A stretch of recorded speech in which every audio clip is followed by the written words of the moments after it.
Hey, everybody, welcome to another episode. I am Michael Petrow, and on the show this week, you've got me, Rob Strachan, and Mark Cowell. We give you a really hard in the paint watch list, a ton of stuff we reviewed for you. Then we head into method acting. Overrated or underrated? Why do men do it more than women? I think I know the answer to that. We're stupid and ego-driven creatures where women are smarter than the average bear. And who is the best method actor? Some of the best method performances of all time are talked about on this episode. We also review after-school television. Were you more on the educational side, or were you more on watching Days of Our Lives with your stepmom or grandma or some dumb shit like that? We review our favorite Bruce Willis moments in honor of, well, not in honor of, with the sad news of his aphasia diagnosis, we decided to have a Bruce Willis moment on the show and just talk about our favorite films that he's done. There's some Obi Wan Kenobi talk, Jedi predictions in the series that's coming out later on. So lots of stuff was discussed for you, ladies and gentlemen. Before I let you go, I just want to say a big thank you to the handsome daughter, to everybody who came out, known or unknown to us. We really appreciated that you were there. We missed Ian. He's in Vietnam filming his next project right now. Couldn't get Martin in, unfortunately. So next time, maybe in a couple months, that'll change, and you'll see some of those faces that I've mentioned that weren't there in the room next time. Thank you to Corey at the Handsome Daughter for making it so easy. Thank you to my mother for taking like every Simpsons joke on the chin like a champ. If you'd let me watch it, we wouldn't have been there. Everybody, when that episode comes out, you'll get the joke I'm referencing right now. Which, speaking of that episode, and all of its video will be up on the YouTube channel and out in a couple weeks. I'm just waiting for it to get sent over to me. So check that out. Subscribe so you don't miss it. Anything else? Yeah, we got signature shirts. New shirts in the prop shop. They each are designed. The question was, pick 3 to 5 props from some of your favorite films, and we'll make a signature Ian shirt and a signature Michael shirt. So they're all in the prop shop. Head to Instagram, TikTok, or Facebook. Check out the link in our bio. Hit Shop Our Merchandise, and it's all ready to go for you. So who do you identify as on the show? That's the gauntlet I'm laying down for you this week. First person to send us an email or voicemail on the same link in bio describing what T-shirt they bought, we'll play it on the show. We'll give you some airtime. I got nothing else for you, ladies and gentlemen. I give you me, Rob, and Mark. I will cue that reel, and you enjoy the show. Let's tidy up this tangle of film by putting it on a reel. Here is a motion picture film, 1,000 feet, 16,000 separate photographs. Welcome, everybody, to the official space section of the chart. I want the truth! You can't handle the truth! Sir, you're out of order. Out of order? I show you out of order.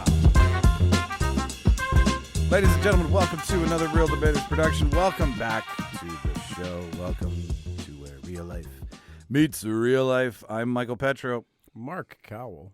I'm Rob Strachan. And hi. Hi, everybody. Coming to you live from Winnipeg studio. What'd you watch, Mark? Let's start with you. I don't. I'm just gonna have to. You guys have probably talked about Moonknight on the previous. No, we haven't. No, more. That's the Let's only talk about tracking Moonknight. with it. I want to watch. It's ongoing. I literally watched it just prior to coming here. Did you binge all 3 back to back? No, I only watched the first 2. Mm-hmm. I hear 3 is good too, but it's. I've been putting it off because I knew that 1 wasn't going to be enough, so I wanted to at least have like a couple back to back to really get into it. It's great. All the reviews are right. It's very different. It's got a great angle. It's not all superhero-y, as I love the angle of the gods and the mystical side of things. The mystical side of Marvel. Yeah. And all the reading, and I've seen ahead and watching videos and trailer stuff that the introduction of like Egyptian gods is really potential to play Isis into. is mentioned. Osiris is mentioned. Like, these are gods I remember in my textbooks. Well, there's a lot of the breakdown stuff. Osiris is basically Jesus, eh? Is that the equivalent? Okay. They're talking about having, because we have the Asgardian, like Norse gods. Mm-hmm. We've now introduced Egyptian gods. Now there's talk of very short order having Roman gods, like Greek gods. Roman/Greek. Right? Yeah. So we're going to have like Zeus. Is it Zeus or is it Jupiter? Right. So then this opens up the door to Thor Love and Thunder that's coming out, which has Gore the God Butcher. So there's a lot of talk about Gore potentially are introducing all these gods from these different things. Then they're going to introduce a character that's actually going to kill gods. Which is Christian Bale, I believe, playing Gorr Yes. the God Butcher in Thor: Love and Thunder, right? So that's a whole bunch of Oh, it's Christian Bale. Yeah. prediction. Yeah. So Thank you. they're thinking they're going to be introducing. that's a big get. They're introducing a lot of gods because now they're going to kill some gods off. So that's pretty cool. Do you think they sell when when Feige and Desposito and Victoria LaFonda, whatever her name is, when they pitch, they're like, "You've done like, I mean, do you want to know how cool you'll be if you do Marvel? Like, do they think they have to, or when they just call Christian Bale and they're like, we know you did DC. I mean, do you want to come to their side of the aisle? No, I think they basically just call him and say, hey, we've got this really cool role that is a little bit outside of what you've done before, because he's the kind of actor that's always looking at doing something different. How much right? weight do I have to lose? And Or you know, put on. surprisingly, Gorr is a character yeah. like that. He's a very Gaunt? strange-looking, gaunt, pale character. He's from a race of people that's basically white. They look like powder, but Like it's John kinda- Travolta powder?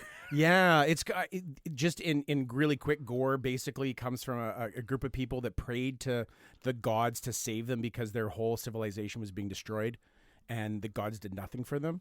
So now he ends up having access to this all-powerful sword, the Necro Sword, which is basically a symbiote sword from like the god of symbiotes, like Venom. Wow, like let it go, buddy. Like, And he then takes vengeance out on the gods that never helped him or his people.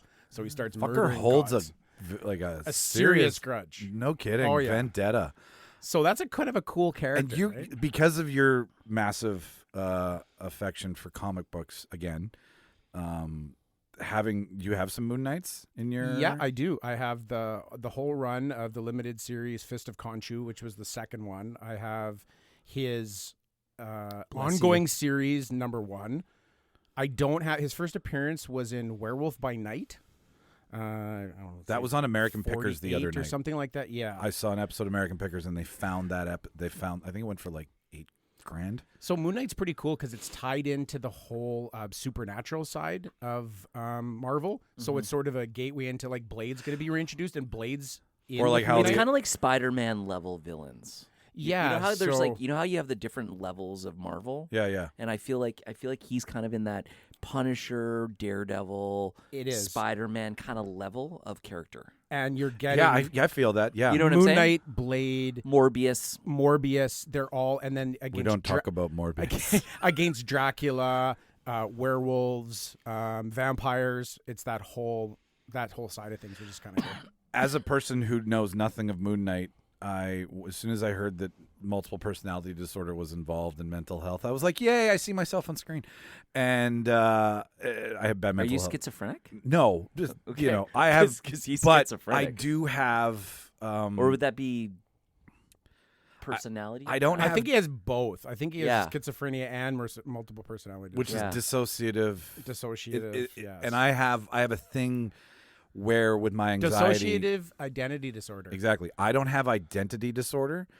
I just can't reference, like when I have an anxiety spiral, I can't reference what's in front of me to how I know it. So like my relationship with Mark, when I'm in an anxiety hole, I can't put where Mark is on a level of security and safety for me, because all my memory of Mark at that point Is comic books. is it's Khonshu. No, but like, or Shauna, right? Like when I'm Yeah. in a spiral, I don't have this reference that she's my wife and my rock. I can't until I'm out of that anxiety hole. I can't really reference. And points. you Sounds see like the- being on K. It's not fun, man. You Like see the schizophrenia angle too in Moon Knight, right? Where he doesn't know what's reality, what's a dream, what's going on. Like That he's so married. confused. Yeah, right. So he's doing a lot of the, is this real? Like things are so crazy, but he's almost kind of used to things not being real. But we're starting to find that all the shit that he thought wasn't real is real. Well, I didn't know that that was really the premise, because I never read the comic book. I just knew who he was, kind of what his powers were, and his name was Mark Spectrum from like my Marvel cards from like the early '90s, kind of. that was where I knew it right. too. I had to do I had to do a and fucking have deep that hole. split personality kind of thing, and I was like, holy fucking Tyler Durden style shit here. pretty cool. That's I really Good- that really captured me. Yeah. And we talked about this before the show. You know, Oscar Isaac is so fucking good in this role. He's very And talented. he's really showing his acting chops. And I even said to you guys, I said I've been having trouble. I watched the first couple episodes of WandaVision, kind of got bored and kind of strayed away from it. I haven't watched, Hawkeye. I haven't watched what's the other one? Loki.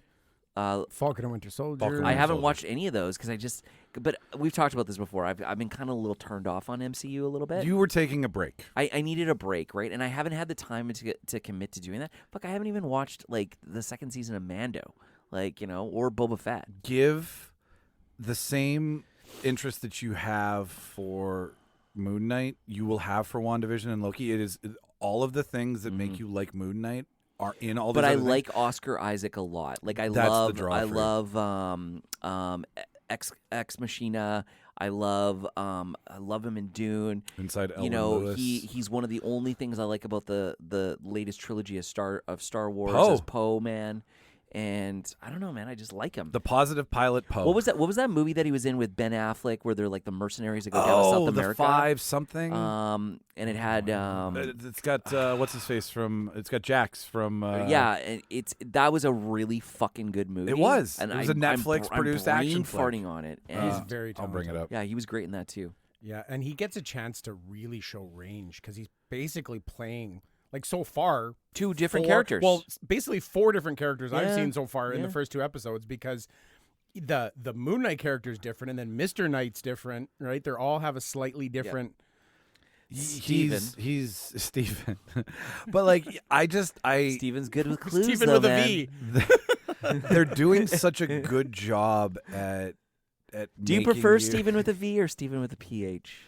I prefer with the PH. I like the Stefan Steven thing. Do you think they say Steven with a V because there's Stephen Strange and he's No, a PH? I think it's because in the UK it's more common to spell Steven with a PH, and I think the V is more of an American. Don't quote me on that. It's kind of like Sean and Sean. So Triple SEAN is Frontier. the more Irish Rob, way. Triple Frontier. What do you mean? That was the film. Triple Frontier. Triple Frontier. Yeah. And they set it up too for a sequel. But I said don't know. 5 something, Yeah. but I mean it was a number, whatever. Yeah, no, it's just one of those like assemble the team movies. You'd love. Garrett them. Hedlund's in that too. Yes, isn't he is. Yeah. Yeah. Fucking coming back from Tron. I really love the way they filmed Moon He Knight. was good in the Peter Pan movie as Captain Hook, as Hook. Who was Hook? Jared Hedlund was. Garrett Hedlund. Yeah. I never And Garrett, saw. Garrett Hedlund was, when they were originally going to try to do Akira 10 years ago, he was cast as Kanata. Fun I fact. haven't seen that. But then it all dissolved. Went to And What on do the you- back end, just of interest, because I'm finishing what I watched. Oh, and if Waikiki is listening right now, Just because hurry I'm the gonna, fuck up and finish Thor so we can get Akira. just that I'm going to say it because it was a bizarre find that we watched late last night. Is we watched the original Annie. Oh, that movie's fucking great. Yes, just by fluke, it was on last night at like 1:30 in the morning, and we happened to be up and we watched the Like original Annie with the red hair. Yes. Tomorrow. What? Okay, was- how did you stay you. into it? Because It's Chrissy loves great. it. It was very like it's got that, like the live theatrical musical movies that were in the sort of 50s, and because they have musical numbers and dance numbers, and it was entertaining. I don't know. It's great. I love when there's just a group of people acting and then suddenly break into like a choreographed dance or You mean something. you like a good Tim musical? Curry is. I do like a good musical. You got Tim Curry in that. You've got Carol Burnett. Yes, Carol Burnett's character's Like, great in it. she's so good. She runs the orphanage, and then Tim Curry is her boyfriend, and they're the villains. And she's Guys, also a bit I of a missed she's a bit it. of a slutty orphanage Ooh. lady because she's hitting on Daddy Warbucks hard Oh yeah. when he comes to try to Carol, adopt give him Annie. some of that Carol Burnett sass. What Oh, year yeah. was Annie? Was that 76? Oh. And the guy who plays Daddy Warbucks, I can't remember his name, but he was great. What's his name? He just passed away a couple years ago. Yes, he passed away in 2019. Great actor. Okay, so how many redheaded orphans out of 10 do you give Annie? You know what? For what it is, like you're not going to put it up against like an epic movie now or something, but for what it is, I think you Annie- could. Annie is like a It's solid a classic story. like musical wise and like pull at the heartstrings. 82. I think it's like a 9 out of 10 for what it is. Sure. Weird. Yeah. Weird. It's its rating on IMDb is only 6.6. A lot of fucking IMDb haters. doesn't have the algorithm. Let's just Who Rotten doesn't know Tomatoes Har- sponsor Hard us. Albert Close. Finney. Albert Finney. Albert fucking Finney. He's Big so Fish. good as Daddy Warbucks. Mr. Big Fish. And they have a scene which was great. It kind of it reminded me of kind of what we're doing. So there's a scene where they're going to the movies, and it's a big number. Let's go to the movies, and they get done up. You know, And they're there's getting the their the Roxettes. They're getting their best Radio City clothes Music Hall. on. They roll into Radio City Music Hall. There's lines of ushers welcoming in. He buys out the theater to watch, and it's like takes you back to the time when movies were an event, Yes. right? You got done up to go to the theater. and that was kind What of a movie? neat. Were they Wizard of Oz? Is that what they were watching? No, it was. What was it called? Camille or something? It was okay. a very simple. So it was in world. It wasn't Yeah, and it's about. There's horrible acting in it from my point of view, but there's like the love scene. You know, the big dramatic Dude, love like scenes once from the when 40s. I was a kid for a sleepover, I haven't seen it since. Where they would have Like, like I can't love you anymore, Steve. closed mouth, passionate kiss. like a Hollywood moment reel, Yes. and like that's one of the big, yeah. you know, of all the gin joints in all the worlds kind of thing, right? Exactly. Okay, I think he even made a reference to bathtub gin drinking something. It's not a 50s movie if there's no bathtub gin. Let me but tell I you. know, It was loved- the 30s. It was the 30s? Annie's is during the 30s. Yes, The So Depression. it would have been. Depression, Prohibition. But I loved the Like whole just before Prohibition got ended, which was 32, I think. when things were a deal. Like I loved like when things were first introduced to us in life. Big damn deals. I think it's Yeah. cool that like movies were a big deal at that point, and the same thing happens later in life when like flying was like only the rich flew, and you got dressed up to fly, and like being a stewardess on an airline was like a prestigious position. Everything right? had pomp and circumstance. Yeah, I think it's kind of neat that we take all these things for granted, but how big of a deal they were at one point in our lives. I love that's how watching Annie made you feel. Yeah. Like those are the things. Those are the Like fucking movies moments. should have a little bit more pomp and circumstance. I agree. I'd We like to should- go back to those days because the song says like, "Let's go to the movies, let's see the stars," you know, and it's kind of like that's cool. I will for you. I will go to the movies with jeans on. I will get out of sweats and I will attempt to make it a. Wow, that is fancy. You won't wear your you won't wear your Lulus where your ball sack hangs out the edge. Those Lulus. Every time I look at them now, I just think of you. Like I the one time, the first time you came over, Mike likes Well, to you be were like free. splayed out, like you're just like, yo, look at my junk. I sit at home like everybody sits at Folk Fest. It's so totally okay to sit like that at Folk Fest, but like at home, you should Is put that on. when more Mike of a- had that like gum stuck to his upper thigh?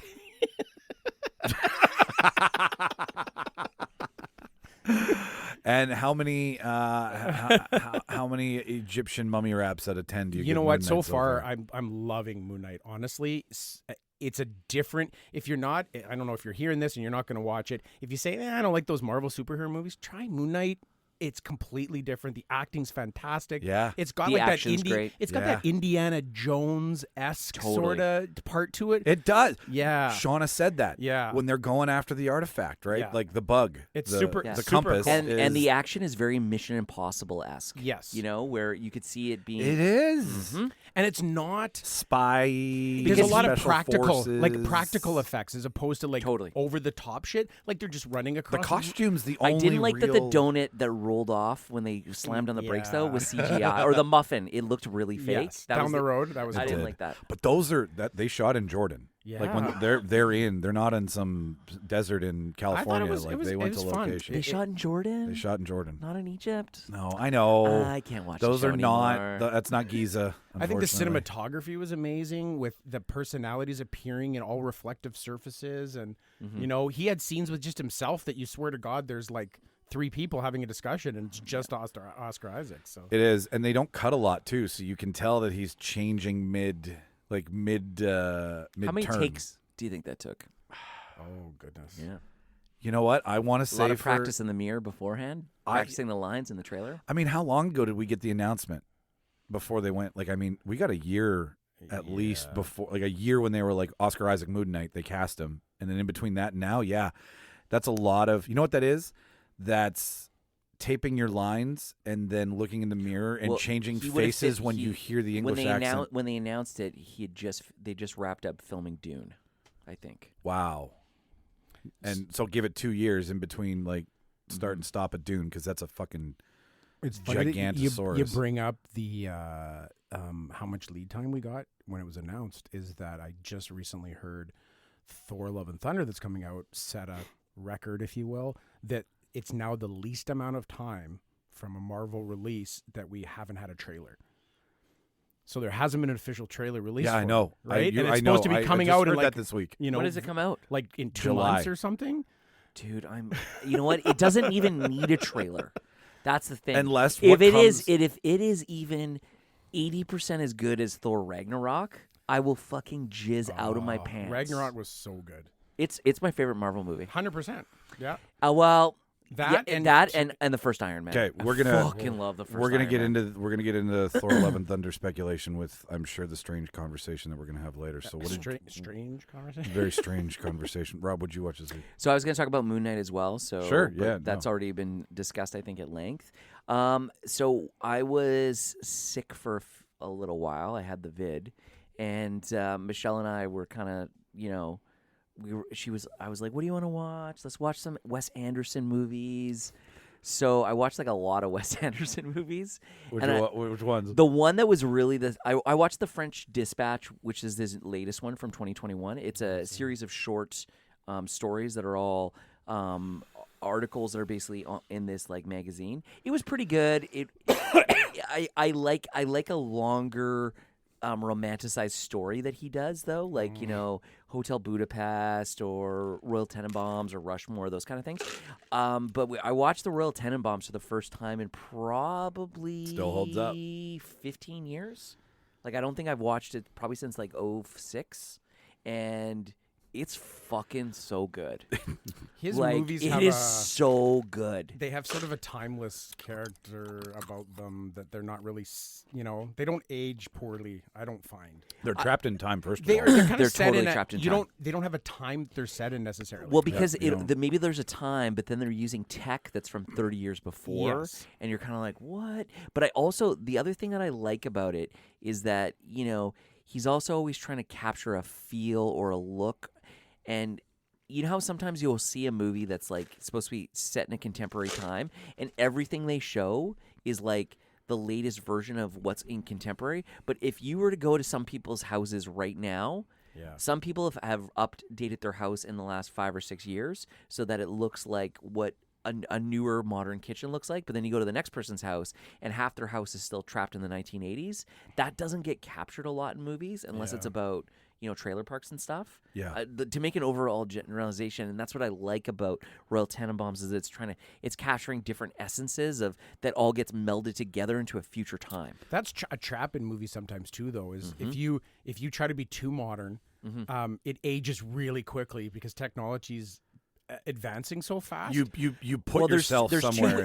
There's two ways I can tell. Like I can watch a movie and I can pinpoint to the exact year the movie was released by the cell phones? by two things.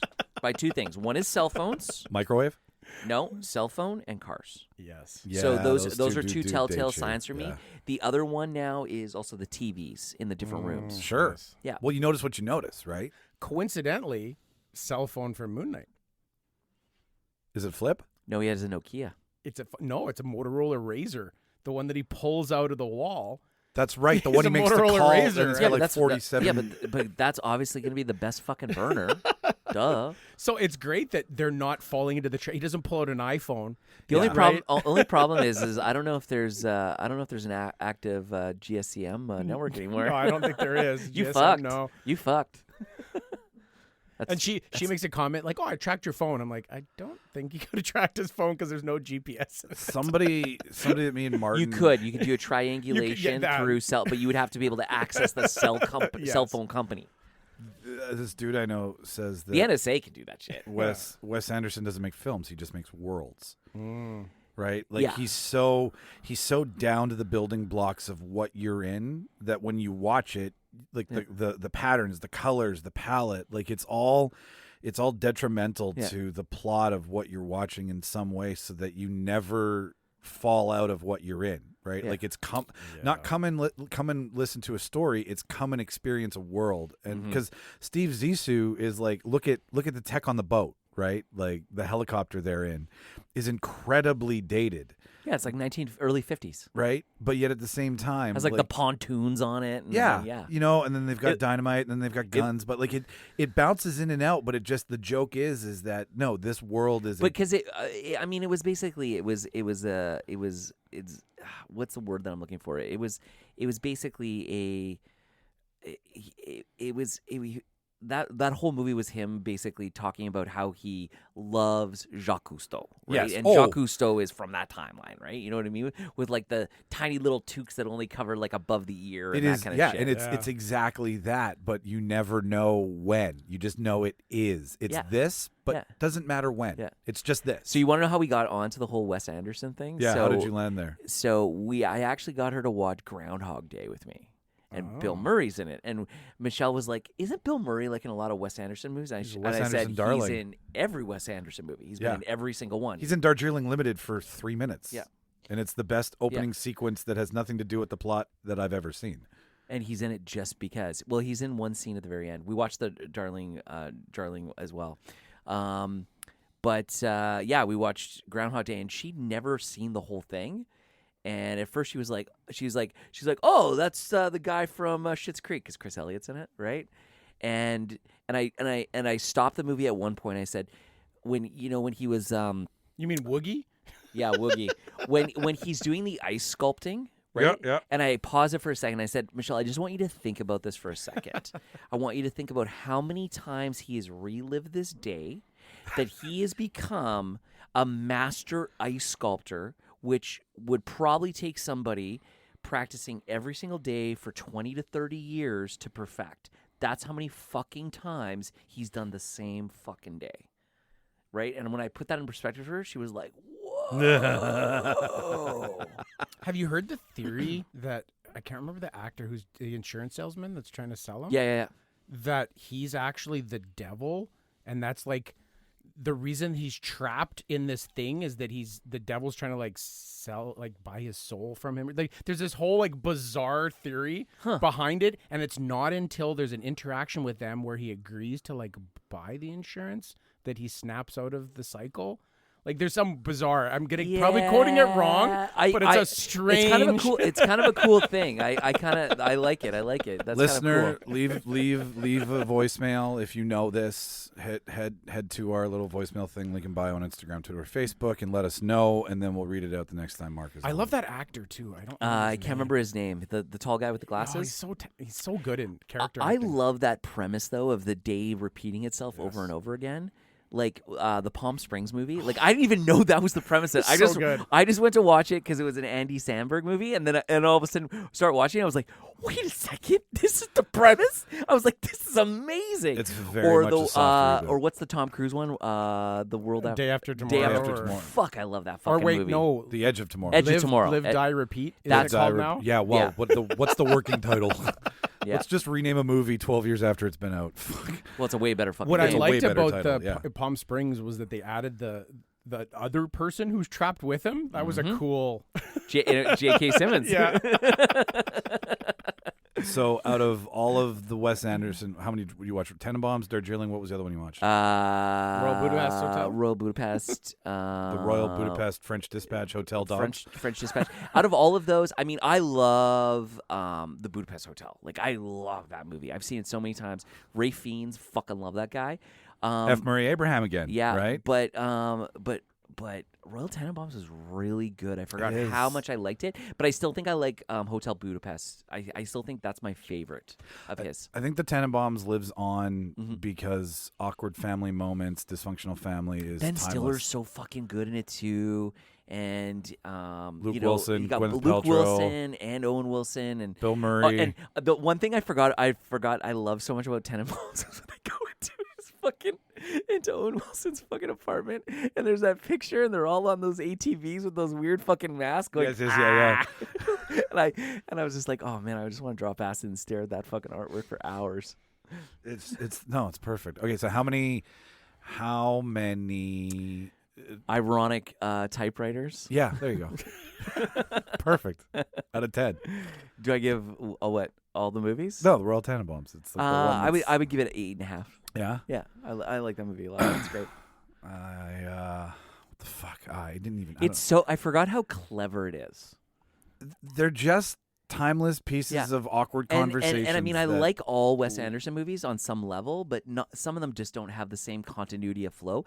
That one basically rolls you through from start to finish and doesn't lose your interest at all. I didn't pick up my phone when I watched it.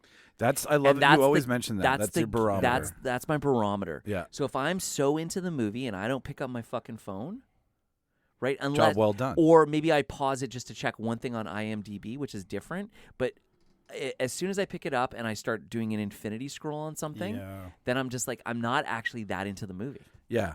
And then you'll tune back in because you know you can mind out and check back in. It's not giving you that dopamine hit you need. You need to find it somewhere else. Well, it's like Michelle was watching, what's the Mockingjay movies? Hunger Games movies? Hunger Games, yeah. And for some reason, I thought I had seen all of them. I hadn't. Fuck, they're not good. Really? I don't really I like them. I don't really like them. I watched them maybe 2 years ago for the first time. You know what? Honestly, I just don't think they're good enough based on what's been out there in that type of genre. Sure, yeah. They're weaker of the adventure game, epic saga, young adult book series, I guess. I actually think Maze Runner's better. The Maze Runner books. I think movies are better. they stretched it out. I tried to get into that. That didn't. They stretched it out a little too much. Ender's Game was another one of those around the time. Like they wanted you to care about the world a little bit more than I did. But Ender's Game has Harrison Ford, so that's true. Yeah, I'll take Harrison Ford over Donald Win, loser Sutherland. Harrison. What'd you watch, Mike? Severance on Apple. How is that? Not what you think. Not what you think at all. Like I went. I heard it's supposed to be a mindfuck. So looks like Walter Mitty. Do you guys see Walter Mitty? I love that Secret movie. Life of Walter Mitty. Secret Love Life. it. Looks like it.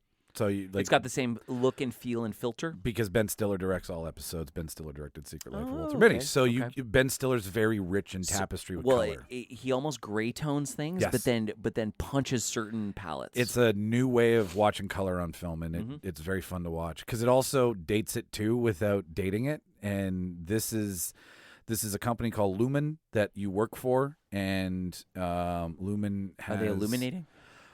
You don't know what. What's their level of brightness? 92%. How many nits?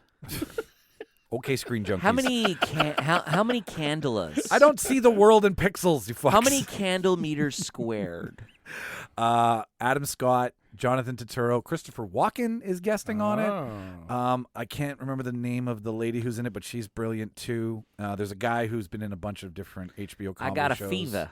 For more cowbell. I was doing that on the way to Easter dinner yesterday. Came on. It's what it is when you choose Like the version with the cowbell, or just the regular. Blue Oyster Cult was on the radio. I didn't I didn't just turn on the video and be like, I'm going to do this in the car. When you hear that, don't you just want to grab a cowbell and a pelvic thrust? And make sure you have a shirt that's just like a little bit too short so that your excessively hairy midriff shows through. I think I'm going to do that for Halloween next year. That is a genius.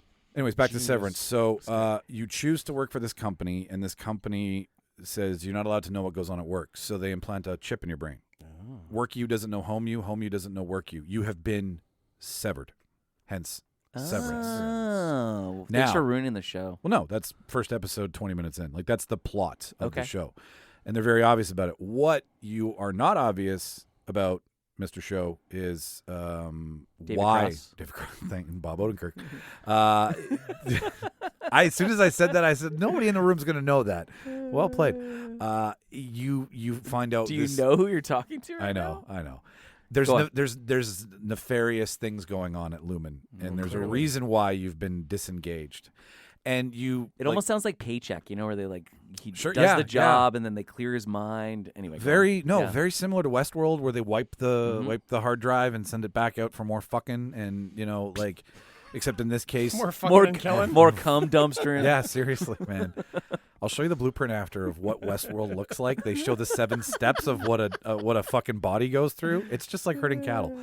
But Adam Scott is brilliant in it. I like him a lot. They're making what was the catering show that they did? The one that was on comedy or Comedy They're coming back with one season. Like, they're gonna do a reprisal of everybody, and I can't fucking wait. Funny for or that. Die. Sorry, it was on Funny or Die. Oh, what was it? I know what you're talking about. Oh, whatever.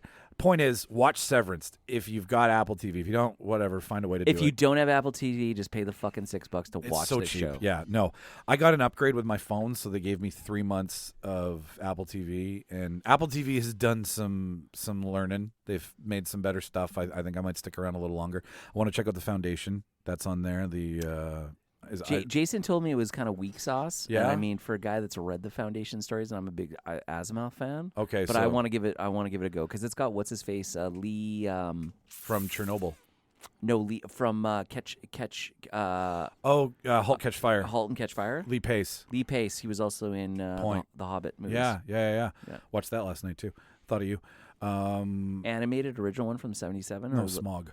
I watch Cabbage Patch.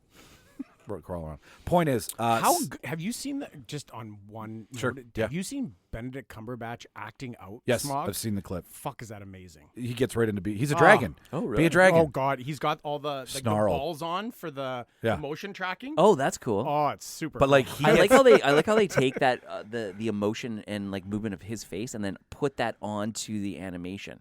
when you see Right. him act it out, like Thank he you, just Peter becomes Jackson, for Smog. doing that with the King Kong movie. he crawls on the ground like a dragon and like Yeah. so Oh, cool. Smog. Oh, it's a cool scene. When Smog moves hands in the gold, that's actually Cabbage Patch on the ground crawling like a dragon, snarling. Shut the fuck up. Watch it. Oh, after. yeah, It'll it's blow your mind. amazing. It'll blow your mind. It's one of the best Yeah. motion capture performances you'll ever see. Yeah, that's on my watch list. So, Is it on YouTube? Yeah. For Severance, though, if you're a big sci-fi nut, if you like Westworld, if you like global control and data and mind control and all that stuff, it's all in there, right? I don't know where it's going. I'm only 3 in, but I'm very okay with it. There's 4 main characters, and each character plays their part very well. They're in a small cubicle area, so they're always interacting with each other.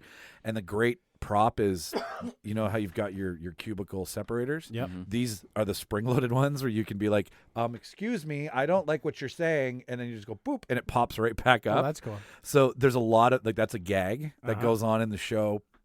Very dry humor.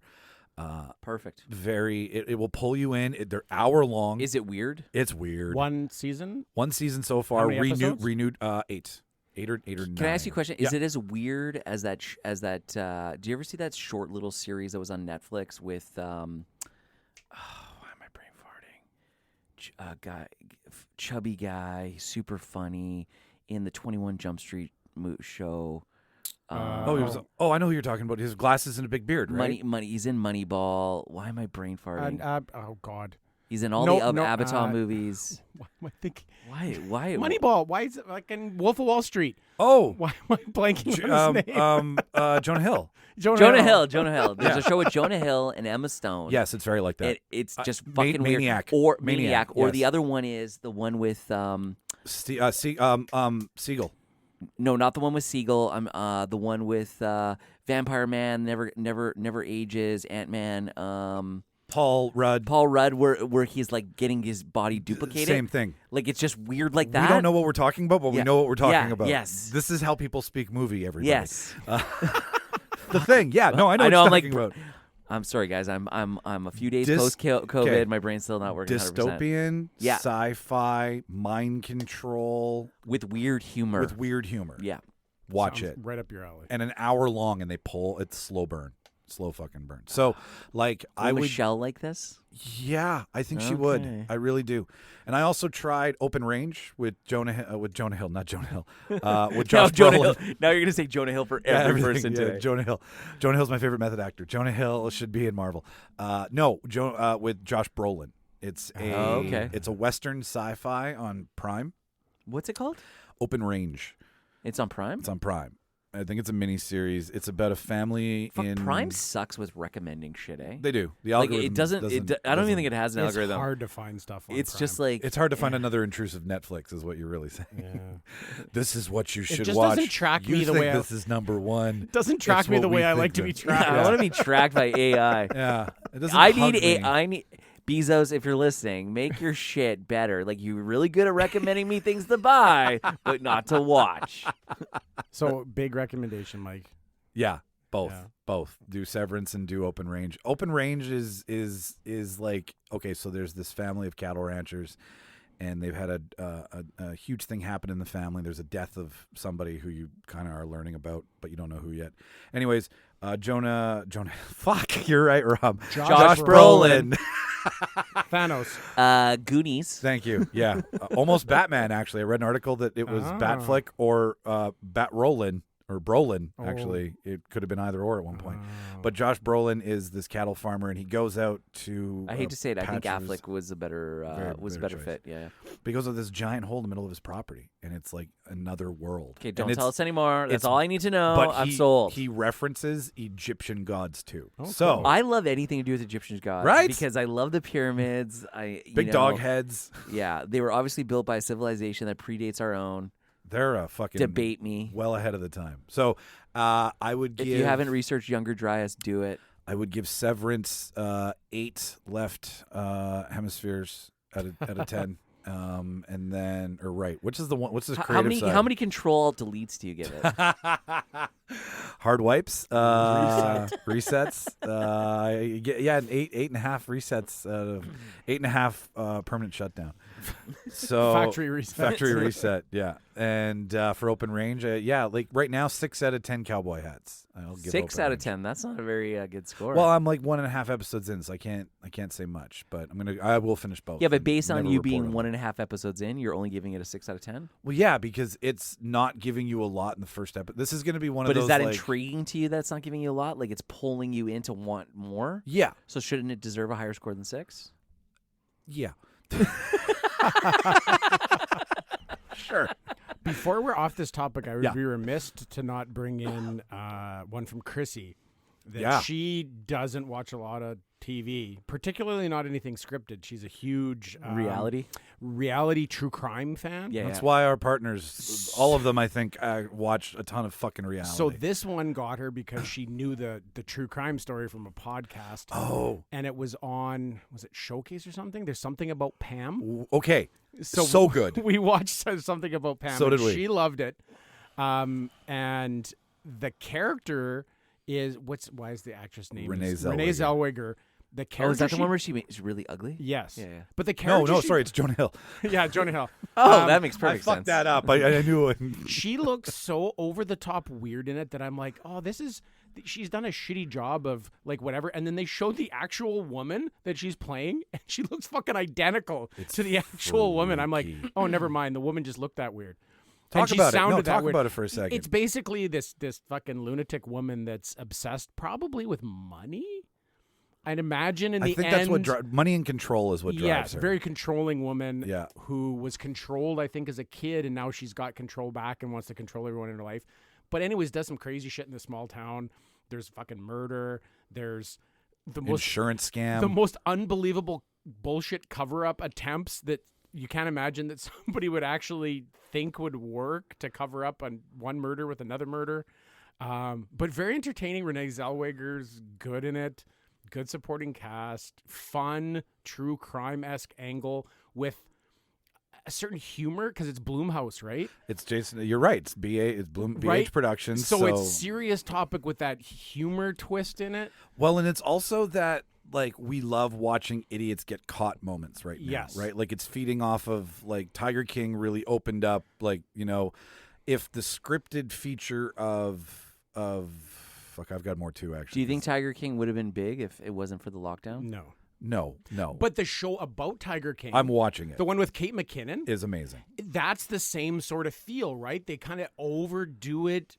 They're giving you the story, but they're just like They're overly giving you melodramatic. It is, and they're also giving you with Joe versus Carol because it does play. The genius thing about the thing about Pam is that it is an episode of Dateline. Like they did two or three episodes on this woman's story. Oh, okay, cool. So Chris, whoever from Dateline, is actually narrating the show. Chris Edwards or whatever. his Yeah, name the is? guy, Yeah. that rich name you know from a Dateline podcast. Yeah. He's with the that, one with that voice. Yeah, he's reading the episode to you Yeah. from the podcast. So it feels like an episode of Dateline, sort of, and it'd be like, well, that's what Pam thought she was getting into. Yeah. But, while the story's going on, and it's fucking hilarious. It's amazing. And then Dateline plays a huge factor in it, too. Do you find that it's the right amount of campy? Like they can't do it without being like the fat sooty and like. Did they there's break just- the fourth wall? No, but they do a lot of like audience like when they pan in and they go in real close and they're like they're talking to the audience via the camera, but the characters are not breaking the fourth wall. So it's fun because it's this over the top rich stupid story. They get really campy because she does this horrible thing, but when she's telling her, because we just saw it happen, but then she tells her version of the story because she's lying to the police, and then they reenact her version of the story, and it is so over the top ridiculous, her version of the events, that it is push the campiness, like where it's like he hopped in the van with her and he did this and you know what he said, and it's just fucking the guy's jumping through the like the guy can barely walk, who she sets up for this crime, and in her telling of the events, he's fucking spinning through the air doing back kicks, and he's like a fucking kung fu master. Yeah. Like her version of events is so over the top reenacted, and it's all reenacted television because you're reenacting crimes that have happened, but now you're reenacting a podcast and using the podcast. Yes. It's so good. And it's good because it's rich in story. Because with Joe versus Carol, you find out about Joe's husband before all of the Joe-ness happened. Like before the Joe Exotic came to be, you get how he was very timid, and Tigers really helped him open up his personality, and his first marriage for like 12 years, and he died of AIDS, and you're like, as much as he was like, I don't kill Carol Baskins, you do end up feeling bad for Joe, because Joe's just a bad case of mental health. And I thought Joe was gay. Joe is gay. Oh. But you learn about the broken Joe that was before the crazy Joe he was married to a woman before? No, he was married to another man. Oh, to another man. And okay. his husband died of AIDS. Oh, who was sorry. very For some much reason, younger I than thought him. he. Yeah. I thought you had. Yeah, you had said no, that he had a wife, and then. I was Anyway. jumping around. Yeah. Yeah. So, no worries. but you get a little bit of, you get more of Joe and how Joe came to fall, and you get more about did Carol really kill her husband, right? There's a scene that opens up after Carol's been charged with killing her old husband, and then it's just like packaged meat being like they're really on the nose about like each of them in their own right, but at the same time it's coming to both of them fucking going at each other at the end. But the guy who plays Joe Exotic. John Carroll something is fucking brilliant. Did you guys ever see Hagrid and the Angry Inch? No. It's a early 2000s film about a man who goes through a sex change to become a woman, and it's a botched sex change, and all he ends up with is this angry inch of skin, like, and he's he's the lead, and he directed it. It's probably one of the best LGBTQ films you could ever watch. Like it's really cute and funny and weird, and he just knows how to fucking vamp like nobody's business. So him being cast as like the eyeliner is on point, the mullet is on point. Like when you're watching it, like I'm not. I've only seen the commercials for it, dude, and it looks you can tell the campiness. My first impression of it was Kate McKinnon could have played both of them though, because Kate McKinnon has a character that reminds me of Joe Exotic. Like is it Batman Knockers? Is it the one that I the think alien? so, yeah. Whenever there's the aliens that show up, and so I think she could have played Baskin and Joe Exotic. agree. She's amazing. Her serious commitment to Baskin's not being crazy, but Baskin's being like very intense about the cats. Yeah, she's very good at Carol comes from protection of the cats and how the cats gave her power, and it's interesting because the show comes from both perspectives, how the cats affected both of them. Yeah. And one of them fell because the other one just had more money. And Kyle MacLachlan from Twin Peaks plays Carol's husband. Oh, like the I haven't current really husband. seen the whole thing. You know what? Here's a nice little segue for you, Mike. Sure. Would you think on that set, Kate McKinnon was using some sort of method acting? Do you think she lived as Carol Baskin during the filming? I wonder. I mean, a lot of the cats are CGI, so probably not. Okay. But you bring up a very good point. His point is, ladies and gentlemen, that there's your weekly watch list. Go check it out. We covered a lot of fucking stuff for you. We did it for you.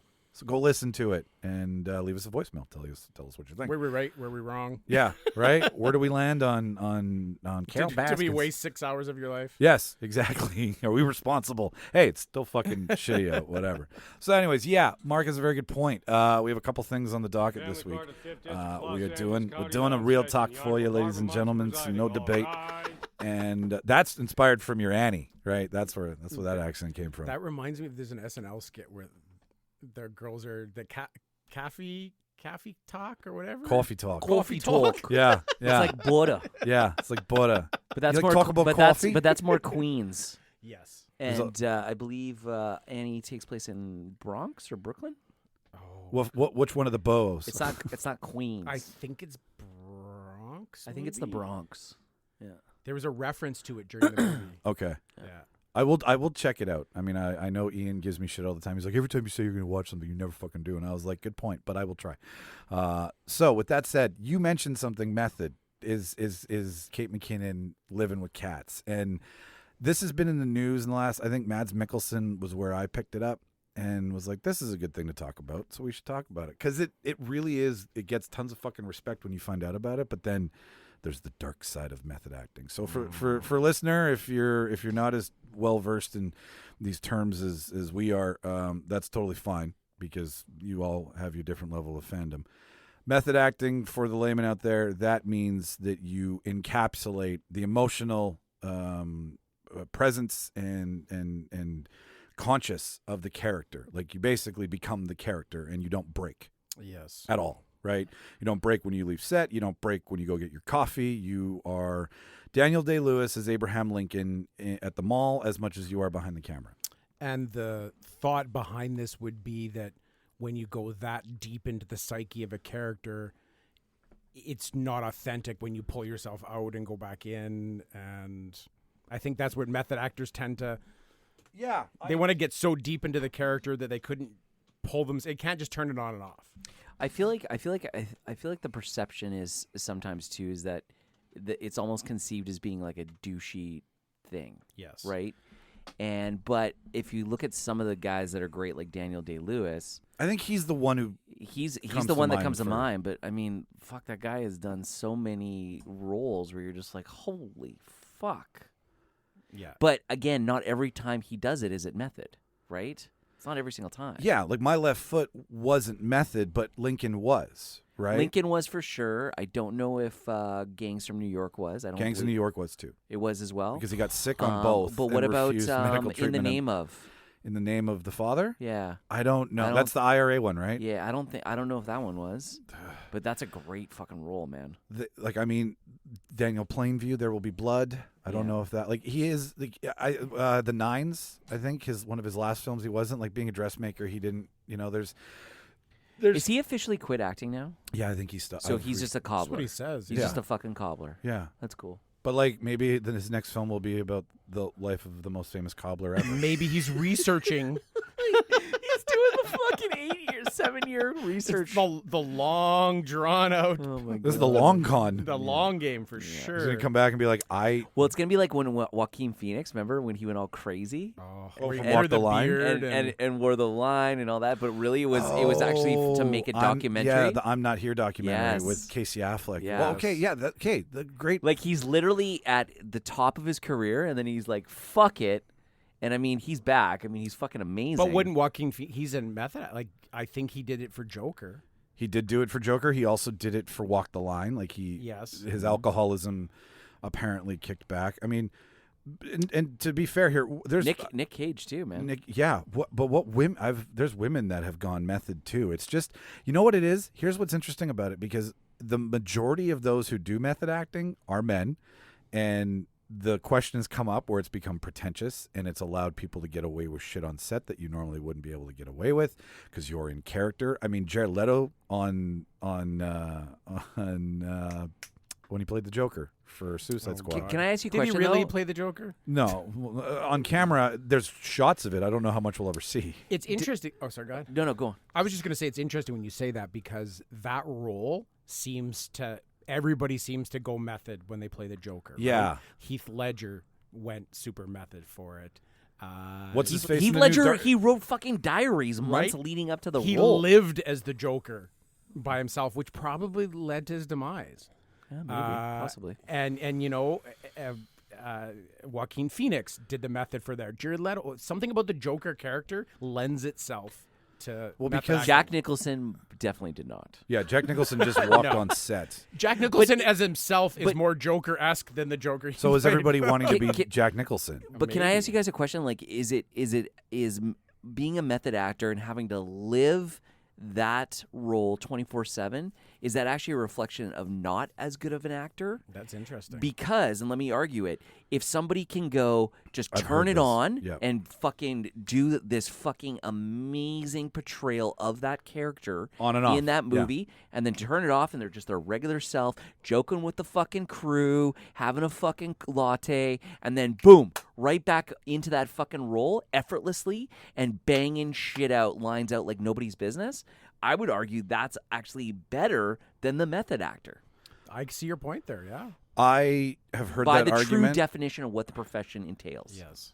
I've heard But that again, argument. I'm not an actor, so And I'm just trying to bring up a list of everybody here so that we can get, because I'm sure this isn't just a male driven part of cinema. Which women have done method acting? I don't. No one's popping in my brain right now. That's what I'm bringing up here. While this comes up on the slowest iPad in the world, ladies and gentlemen. Who did? Was it 28 days in? 28 days later. No, the one that's the rehab one. Here's an article. This is the first thing that pops up. Why do we Oh, never Sandra hear Bullock. about female method Yeah. actors? Okay, what does it say there? That's what I wonder if this is just a douchey male thing about cinema. Could be. Well, at the Maybe same women, time, maybe women are better actors and they don't need to do the method. that's what I'm getting at. To Rob's point. To yeah. Rob's point is that turning it on, like I look at Kate Blanchett and I'm just like, you can do anything. Did you become Hilary Swank. Hillary Swank? Yeah, Boys Don't Cry, right? Yes, $1 Million Baby. $1 Million Baby. Yeah. Like did she method act for $1 Million Baby? Is that the role? That's what they talk about in the Yeah. article. Okay. What else? Here. Reese Witherspoon in the movie Wild. Okay, because that was a book, that was a portrayal of a real person. So now wanting to But that was more like she. did she go and camp by herself with She very went limited camp supplies? by herself, 65 Research, pounds, research, backpacks up hills, Research. living makeup free, Research. You know what I mean? Like no bathroom fine breaks. line. Research. There's a Like, fine line. But okay, but when she goes living makeup free, is she still the same person, just not in makeup, and then Correct. everyone's going to jump She's- on her? Right? That's more because about she's not wearing makeup, That's but more it's like about experiencing certain hardships to understand where the character is, so to better portray it, as opposed to I'm Lincoln all the time. You refer to me as Mr. President when you ask me if I want a fucking latte in between shots. yeah, that's a that's different that's That's where diff- we are. Yeah, that's the conversation. That's crazy town shit. It Is is. that, does Sean Penn? I feel like Sean Penn does that sometimes too. Like I want to say with Milk or something that he fucking lived. Do you like drink that. milk all the time? Is that no? I don't. That's a beautiful performance. He and a seems great like story, the- I- everybody. DiCaprio for Revenant, was he like that? I don't know. I mean, it's Well, Shia DiCaprio. No, LaBeouf hang does on. it. Shia LaBeouf does. Well, he got a tattoo for that that bone collector role. Yeah. DiCaprio. well, that's just because his career is basically But, fucked, and he was okay. like, "All right, if I do this, they gotta give it to me." But DiCaprio, I believe, on Revenant ate buffalo meat just for the shot, being a vegetarian. Now that's to play the scene. If that's what the character, who it's roughly based on, a That true to mountain me is man. like a non-smoker actually smoking a cigarette Yeah. for a fucking scene. That's part of turning it on to me, right? And while I've heard of method acting, is Christian Bale method acting when he drops 123 pounds? I was just gonna say that is his role for the machinist, his prep for it, is that method acting or is that just his desire to shape his body to it's fit a the role? it's a method of getting into character, but when that character breaks and it's lunch, and Mr. Lincoln is full of a lung infection and he's only asking for the medical care of the time, I think that's fucking dumb and an insurance problem. As much as you can appreciate the performance and be like, fucking wow, yeah. you go at what cost? And Yeah, it's you know, like, can you bleed the humors out of me? Excuse me, what? No. Like, let's get Yeah. give me fucking antibiotics, motherfucker. we have a good. Can I get a leeching? Hey, that has some practicality in modern science. Well, yeah, but only leaching, no antibiotics, like and then you shut the production down. I would prefer if you took the willow bark and ground it up and gave it to me.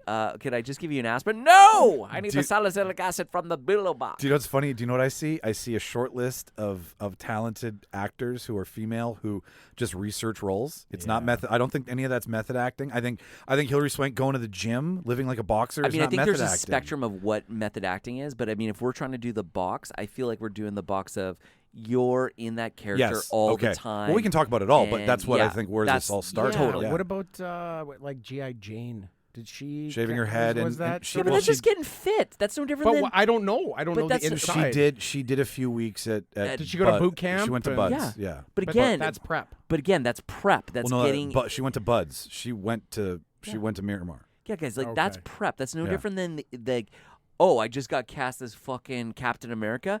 I have to put 15 pounds of muscle on and be fit as fuck to film this. That's character prep, though. Your character Yeah. demands that muscle change. So muscle change is on, like, I guess, the short end of the spectrum, right? Getting fit I for don't think a role. that's method. That's just I getting don't think ready it's method either. for Yeah. the role. Yeah, totally. I think agree. the part where you want to be referred to as your character's name, that's the That's where we ultimate. start? Yeah. Okay. I think that's a good fair That's the starting line, I think. Yeah.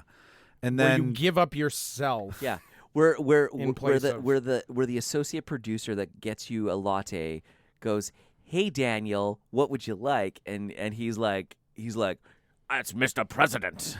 or doesn't say anything, and Here's someone the else has to test. be like, ignores you. yeah. Someone's like, listen. When the barista at Starbucks asks you for what name's on the cup, And you say Abe. if you say Abe, you're now a method actor. But the thing, Honest Abe. but the other H.A. point is he wouldn't go to her because Yes.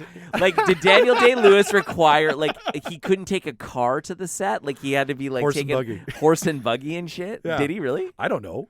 I would love it if he did, though. Like I'm surprised they even let him film it with a fucking regular camera. No, you need a turn crank camera. Someone's sitting there with like chemical to make a fucking Even though motion flash picture go wasn't down. invented till like the 1890s. Yeah, Like, it's like we can't actually do this film. The movie reel didn't even exist. it's actually by candlelight. A person has to like hand draw each cell. Like, fuck. But where's the fucking line? I hear Abe Lincoln used to blog by candlelight. Yeah, like. Blog by Quill. So did he actually demand? Quill by candlelight is the old blogging. So he actually demanded medical attention that was. Well, he only wanted medical attention. That was relevant to 1860s. I believe it was either. So when he got shot in the face, it was Gangs of New York or Lincoln, one of the two. But he got sick Yeah. on that show, and then they were like, "Well, here's some halls, and go in your trailer until we need you." He was like, "Nope, whatever snake oil they gave him at the time, and Fourscore or whatever the fuck." And He just wanted some Dilaudid. yeah, but like, still wasn't available yet. give me some. What is it? Poppy of the night.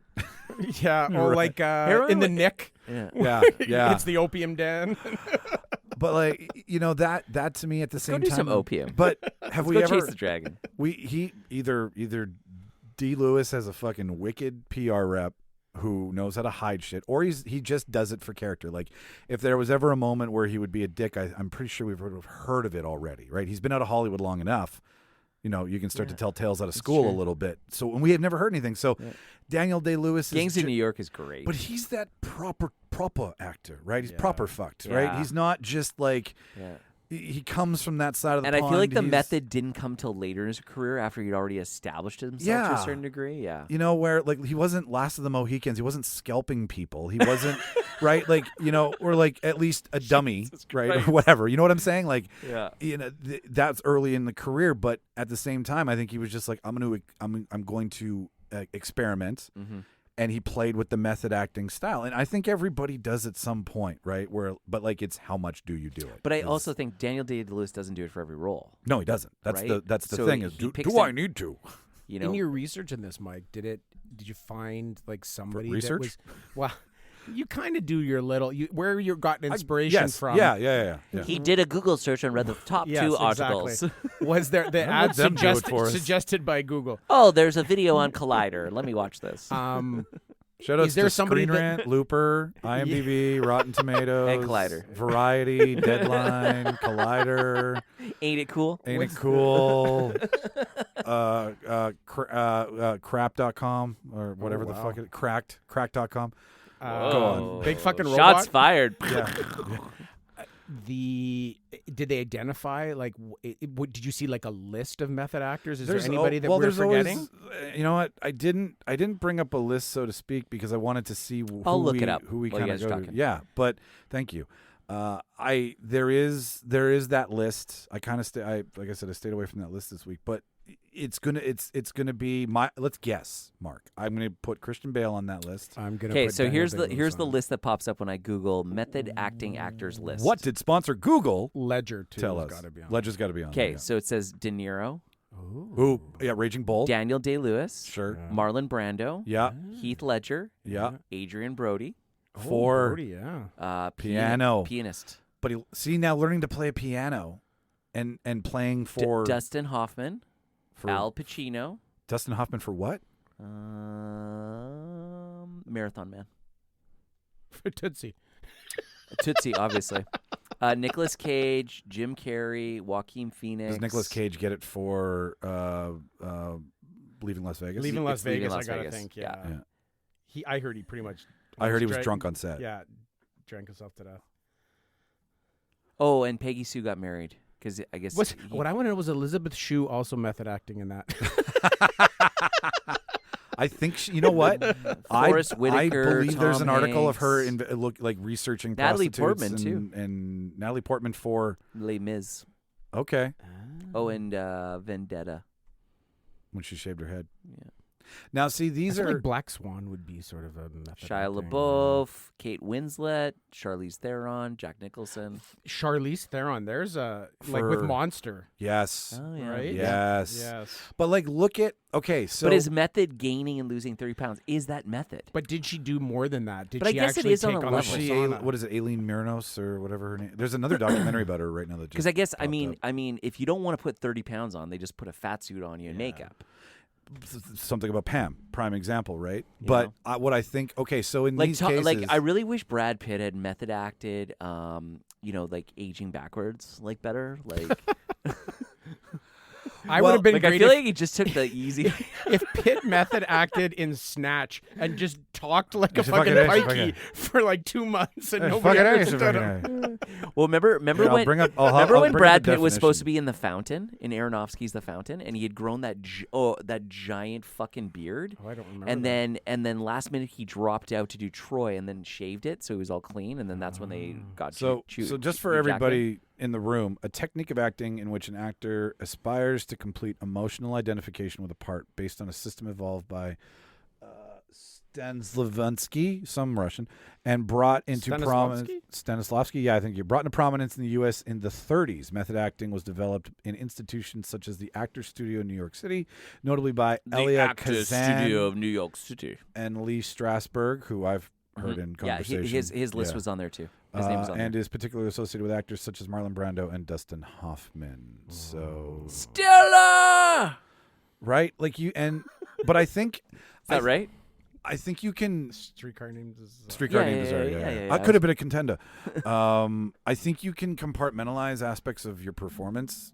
You know, as an actor myself, that I think you can be like, all right, I'm gonna. Acting brilliant. Thank you. I mean, I'm not taking anything away from method acting. I think it's great. I think there's different, like we said, I think there's different levels of the spectrum.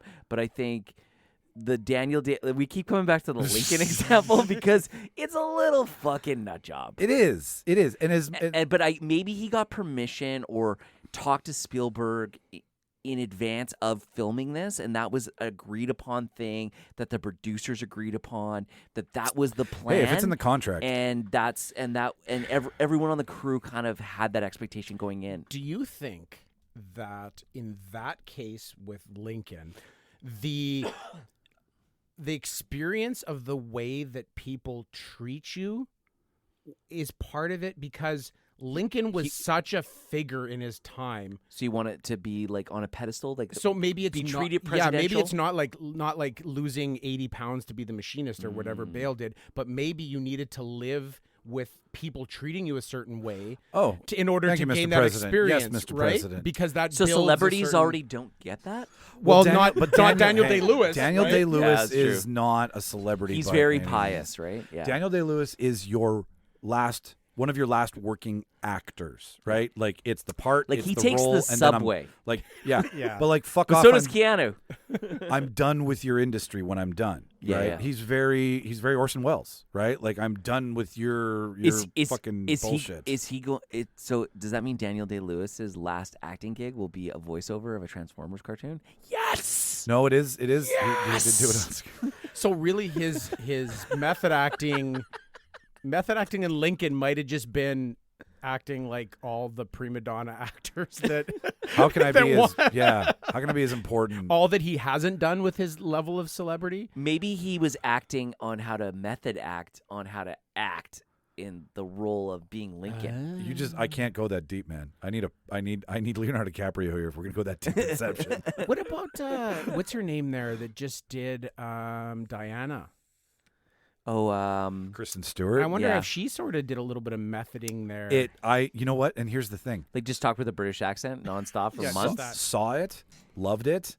It's not the Diana story. It's a manic woman, and it's almost Yeah. a thriller. Like Yeah. it's fucking good. I heard it's good. I I heard heard the it's good. score is amazing. The jazzy score, Yeah. the sexy jazz elevator music Yeah. plays so well because when And the piano hits hard, Apparently, and she's going Buckingham crazy. Palace hates it. Oh, they I'm do sure they not. would. They does do not put the stand- Queen in a good light. No, it doesn't. Fuck the Queen. This is right. This is the Christmas. Let's go, Brandon. I don't really mean that. No, I just say fuck you, Lizzie. Wow. but no.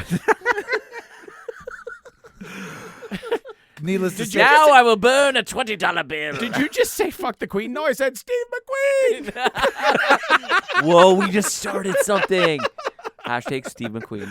Steve McQueen, Steve that Queen. I and like The video will be set to the Sex Pistols. I find it interesting that women don't do this as actually I don't find it surprising at all. I'm like women are be like we don't have time for this boyish nonsense. Like we're here to do a job, and they already get enough shit already. So it's like to do that. I can totally understand why. I also think Hollywood's misogynistic, right? And It they is, always put yeah. the male roles up on a pedestal, and it's only been in the last few years that we're starting to see a lot more stronger female roles in general in a lot of cinema, which is I think like on the same level of pedigree. Would to get Totally agree with that. Really deep on this one. Would a female actress come forward and say, I've spent so much time acting like the person you wanted me to be that my entire life is a method acting. Whoa! Whoa! And she wouldn't refer to herself as an actress. She would say, "I'm an actor." Exactly. I'm just a person conforming Right? to your ideas. Living in this world. Why I've is there still been- that differentiation? Like, actor, actress. I prefer actor. You're acting. You're an actor, Yeah. right? You're an actor. It's like somebody that says, "I'm a comedian." Yeah. Aren't you I've just a been comedian? living this Like, you're a role. comedian. I've been living this role you've cast me in for years. Yeah. I've had to method. Fuck like, you, Harvey. Now it's time I can be myself. Totally. So is the movie about the actress who has been auditioning and method acting to conform into the actress that Hollywood wants? Is that the story? I think so. Is That the would be a movie about really Holly? good fucking movie. like it's Trademark. like pulling it out from the actresses or female actors. Yeah. Isn't that just what Jim Carrey basically came out and said? That I'm the character that That you've made me. Jim Carrey was the role he was playing for Hollywood. Yeah. Which is fucking deep. It's very meta, but is that maybe the reason that female actors? And what is this a documentary or is this a feature? Right? It could be both. It's a doc within a doc. Yeah. It's a feature about a doc about a doc. Holy shit! You want to take this to Cannes, guys? It's getting artsy. Or Tribeca. Like I don't know where this. Well, is this I gonna be think a festival, we're darling. doing we're kind of looking. We're doing. TIFF. Have you guys ever seen 8 1/4 by Fellini? No, I know it's on the And 100. that's yeah. about making a movie about making a movie. Yes. And it was like the first time that somebody had done that. And it's like 62, 63. It's really good. You should watch it sometime. I know it's on the list of like if you're gonna watch film. This is what you considered should it's know. one of those movies that like it's a defining moment in cinema where like it changed the paradigm, right? Like another movie is Speed. I know as shitty as that sounds, when Speed came out, that was the first time a movie had come out where it's nonstop fucking go the entire fucking movie. No, you are talking about monumental moments in cinema that change how stories are told. Speed just used it was 60 kilometers an hour the entire film. Yeah, The Matrix is another example actually, of another it movie wasn't that changes like It a actually paradigm. wasn't less than 60 kilometers an hour. So your speed limit was 60 or higher, always in Speed. Oh my God, my brain just melted. That's fucking filmmaking and thinking well beyond just a Keanu Reeves. We need to keep this bus going, bro. Like you're really getting into putting some auteur on Speed. Well, that's there. an overarching premise that you then have to build everything else around. Yeah. Now you're getting artistic, motherfucker. Yeah. And there's these different cut points at different points. You know, like Psycho is another example of a movie that did a monumental paradigm change in Hollywood. Yeah, no, and these are all from, who did Speed? Who was Speed? Is that like Is it De Palma? Is it De Palma? Oh, I wanted to say it felt like a Bruckheimer thing, but No, because there wasn't a Transformer. it felt Con Air-ish, though. It, you know what? Yeah, it did. It did have a little. See, I think Bay when I think Transformers. Jan Dubon. Jan Dubon. Who? What else did he do? I don't know. I'm checking. He's And like, Oh, okay, he's from Nederland. He's Dutch. to He did The Haunting. He did Minority Report. interesting. That's a big movie, Minority Report. No, he didn't do Spielberg did Oh, Minority Report. He was First AD. I think he was a producer. Oh. Give me a second. Director. He's only directed a few things. He did Laura Croft, Oh boy. Tomb Raider, So yeah, Speed had some Laura Croft to The it. Haunting. He did Speed 2. He did Twister, and he did Speed. So I love Twister. We have cows. We have cows. That's another like movie, even though it's not the cinematic masterpiece. It's a movie where you take an overarching premise, and then you have to fit the story into the overarching premise. Yeah, Right? Like, it's a cookie cutter, but what's the story? Not all movies have that. It's like, okay, we're all waist deep in water, but this is a family drama. Like, there's always that weird, sort of, it's going to be a movie that has nothing to do with this premise necessarily, but it does. Like, it's a story. It's kind of what Walking Dead's turned into. Walking Dead is a post-apocalyptic world with zombies, but nobody gives a shit about zombies anymore. It's about the human condition, right? So I'm going to throw you in this world. Are you talking about allegory over there, son? It's the zombies aren't zombies. Yeah, zombies are the human condition. Yes. Zombies are the hardships that humanity is going through. Exactly. The personification Of yes, how deep can we go with Yes. The day after the dead? of anxiety. Yeah, and mental financial illness, stress and and mental health and Exactly. all of these things. I just want zombies to eat my dick when I die. I want a zombie to eat my dick off, and that's it. That's all I want. Is that where your brain is? That it was for my teens. See what you did there. I see. Brains. Let's surmise this though. So we figured out that men are douchier than women when it comes 100%. when it comes to method acting. That's for sure. Women obviously don't need to do it because I think it's an ego thing, and women are. Female actors are way more about performance than they are about their ego because, well, quite frankly, they're not allowed to have any because Maybe they're just better. that's what I'm getting to is that you just do it, right? I mean, Like who's the most accomplished actor in Hollywood? define accomplished. Financial success. Won the most catalog? fucking Oscars. Oh. You know her name, Yeah, Meryl Streep. Meryl Streep. Does yeah. she method act? No, she doesn't. Fuck no. But you know what she does do? Did you guys? Was it you I was talking about this with? Okay, so both see Don't Look Up. Have you seen Don't Look Up? No. Oh, yes. Yeah, Don't yeah, look of up. course, Okay, yeah. so 100%. when we meet Meryl Streep's president for the first time, and Yeah. she's on the phone, Mhm. there's a clip online of all of the improv takes that she did, Oh, okay. and each take started with a new person on the other end of the phone in a new scenario that she did from scratch. Oh, that's cool. So she's not method. She's just great. Are you just trying to take us back to Jonah Hill by this? Who plays her son? slipping that in? I love how she goes, wait, we forgot. Oh, she's coming back. She's Yeah, coming back. he's still holding the purse. But go watch these clips. That's the theme for today. Okay, Jonah Hill. If- Go. That's like Twister. Yeah, Right? yeah. Waterworld. Go. Jonah Hill is actually one of those people too. Like, and you know what? You can gauge. I feel like you can really gauge somebody's acting chops also on how well they do on SNL. And Are they looking at cue cards? Jonah Are they Hill. feeling it? Jonah Hill can do some of the longest, like spiels It's a soliloquy. without fucking missing a beat, and you're just like, holy fuck, is this guy talented? Yeah, Right? that ongoing, continuous thought out your mouth Yeah. stuff. The Him vamping. and Leo in fucking Wolf of Wall Street are fantastic. The outtakes of that shit, man. But I like, can and watch that's- that movie so many times. I got a present for you. We gotta go outside. I figure if I'm gonna smoke crack with anybody, Lions and tigers and bears. Have you seen the movie where Steve Madden. Sorry, where he's the arms dealer?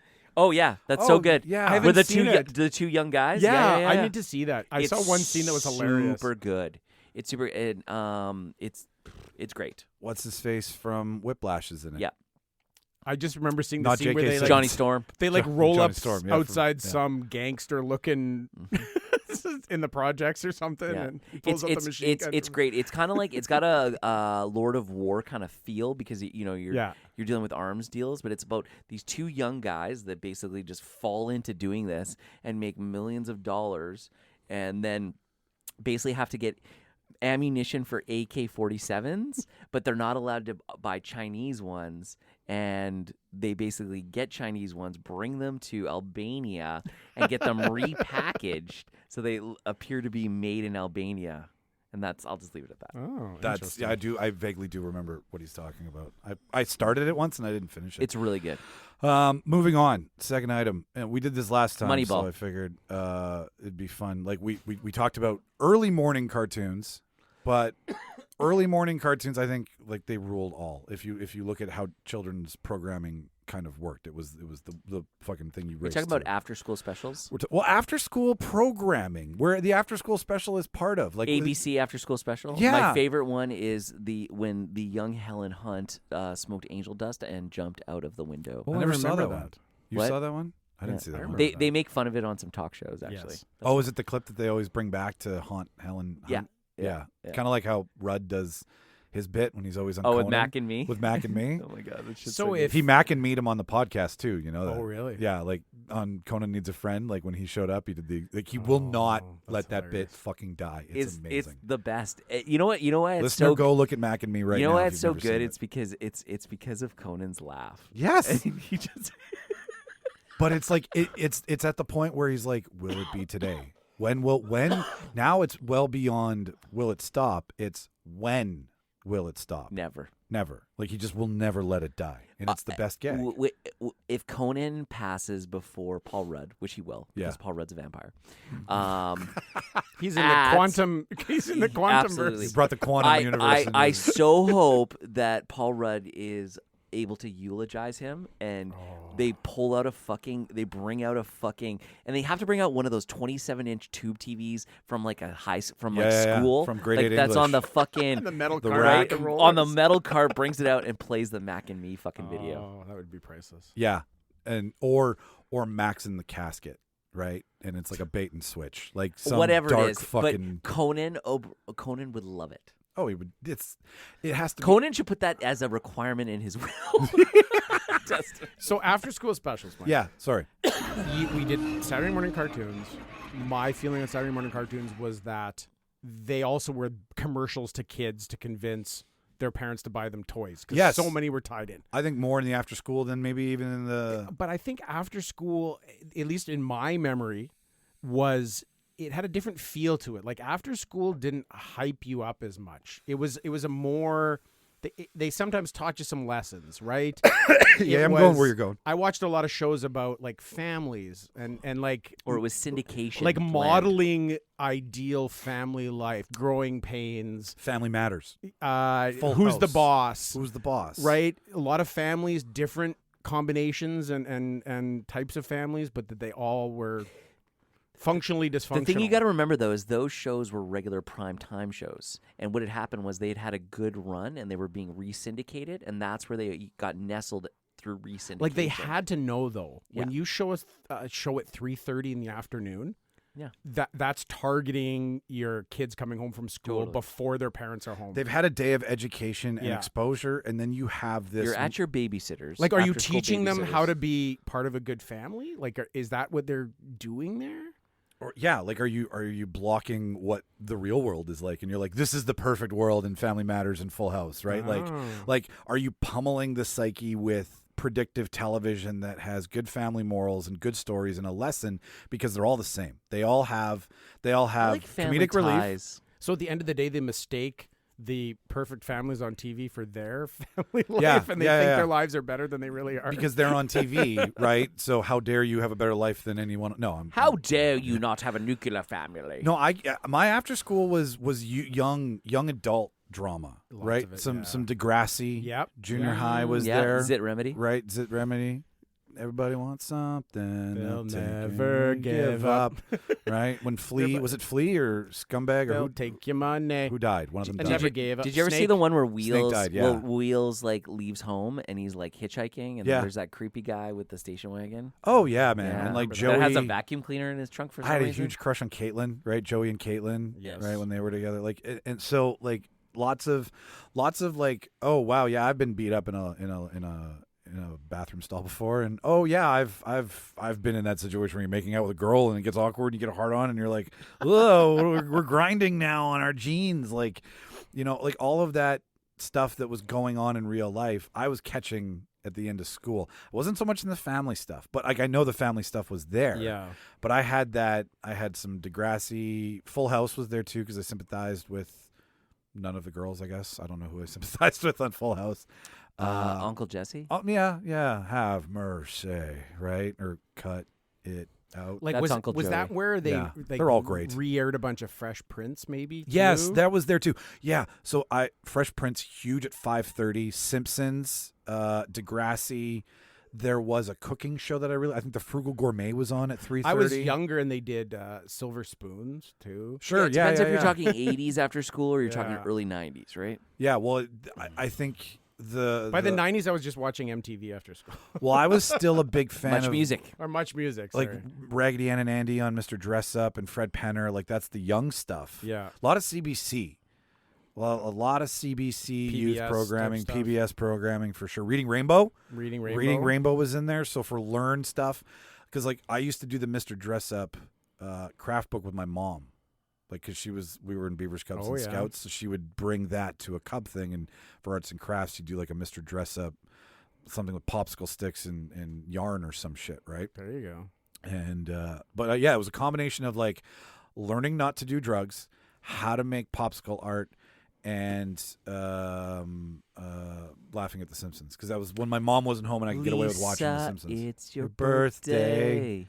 Happy birthday, Lisa. Yeah, like that was those, and it was always those episodes. They never played all The Simpsons, but they played the big episodes. They played like season 4 to season 8. it was a good chunk lot. of stuff. Yeah, And that's the best stuff. the earlier stuff, Well, right? that's when Conan O'Brien was a writer. That's what everybody says. That's a Simpsons fan. And now, like, we actually were sort of locked into Monorail. Right. This was Monorail. to go back to the government controlling us through what we have access to. Back when after China? school, but back like we were talking about. You're talking keep about calm what- and what keep we're- calm and carry on. Right. Yes, yeah. Now, at that time in the 80s and 90s, we didn't have the option of going and streaming something. We didn't have really the option of doing an on-demand. We very were true. home at that time, and we were a captive audience that they could feed to us what they wanted to. We were plugged in. Right? So Yeah. I think I wonder if somebody somewhere was making that, okay, we have this audience that's coming home at 3:30. This is your brain on drugs. Right? That's What- only 20 years ago. our for programming sure. from 3:30 to 5:30 is going to be a certain type saturated. of something, It was right? 30 years ago. Yeah, I just 35 years Because ago. that doesn't exist anymore. You can't control the populace the same way because we're not captive that way. you're totally right. We've got Unless you're better Netflix and they just feed you the top 10. things. This is your number one. Here's a mind fuck for you, I Mike. gotta grab a water. Keep talking. It's 2022 is further away from 1980 than 1939 is from 1980. God. Oh yeah, I've heard this crazy. So the 80s are more closer linked to the Depression than they are to now? Or I don't know, but it's kind of a mind fuck when you think about it. Oh, that is interesting. Yeah, I don't know. I think after school TV probably is a bit thematic what they put on. You're right that a lot of syndicated stuff. Yeah. They picked and chose episodes from. I feel like it was a catch-all of just like throw a lot of shit at the fucking wall and see what stuck. Yeah. You know, I remember when I was in elementary school, G.I. Joe was on after school, so I used to race home to watch that or watch it at my babysitter's. But I also had some babysitters that were like, "We don't watch G.I. Joe in this house," because they were very religious. And then I would go to the next babysitter. G.I. Joe saved the day from the bad people. Yeah, but that's what all religious. But there was stories are guns about. in it. There was guns in it.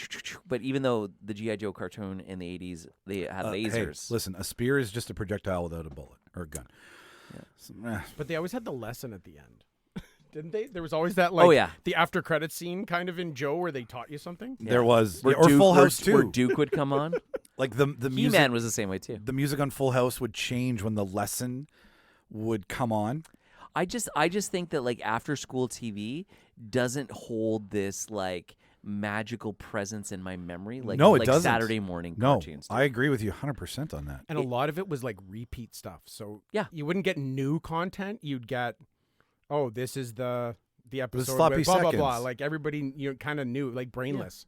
Yeah. Like when Yeah. I was in high school, like Seinfeld was on every single day on syndication after school. There was one channel that had like 3 episodes back to back of Seinfeld Yeah. or something Yeah. crazy like that. See, that's where I would catch like. I actually got sick of Seinfeld for a while, like at that time, and then later got a re-nostalgia for it in my 20s. Yeah. Well, it also depends on who took care of you after school as well, too, right? Like if you came home after, like it depend. Like my mom would send me to my grandma's, right? So after school You're programming. talking about like before junior high. yeah, kind of before thing. junior high, right? So I always had babysitters. no, I'm talking about grade 9. Maybe. But like Yeah. we lived in the same apartment building, right? So it wasn't uncommon for me to like go hang out with my grandmother after school, and then get exposed to like. So Days of Our Lives. Here we go, right? Like. Actually, I yeah. Like you want to talk about it's so there's programming that we were given, but then there's the other programming that's going on if you're being taken care Stefano's of. still alive? Oh my God! Like I was in Deidre and Stefano, or what was her name? Who Got was- possessed? Yeah, who got Marsha or I don't know. Marta or whatever her name was. Yeah. But she came back from the dead and was possessed, and Billy, Bobby, whoever. Like, Yeah. so I knew a lot of soap operas, like General Hospital. I used to and watch all that Days of Our shit. Lives. I used to go to my buddy's house at lunch hour, and we used to watch. You it catch the there. noon break? Yeah. yeah. There's the noon and the 5. Was there any game shows? I was that just Yes. there was Jeopardy, Wheel of Fortune. No, those were a little bit later. Well, yeah, Those that were- was the 5. Those were around dinner time. Was Talk About? Do you guys remember Talk About? Do you remember Connection? Yes, yeah, or like a Hollywood It Squares. was a Canadian one. Oh yes, Yeah. yes. There was sometimes Whose Line Was It On? Or Whose Oh, Line yeah, Was Oh, On? whose Line- line was it anyway? Whose Yeah. Line Was It Anyway? It was also on. depended on your cable package. Yeah. The CBC fed us some Canadian content too. There was like Street Sense and Jono-Vision and Oh yeah. Yes. that kind of stuff. Oh my God. Yeah, clapping over your head and getting slimed, right? Oh, Like, you can't do Jonathan this. Torrance You was- can't do this on television. you That's can't right. do this on television. Oh, Which, the slime, yes.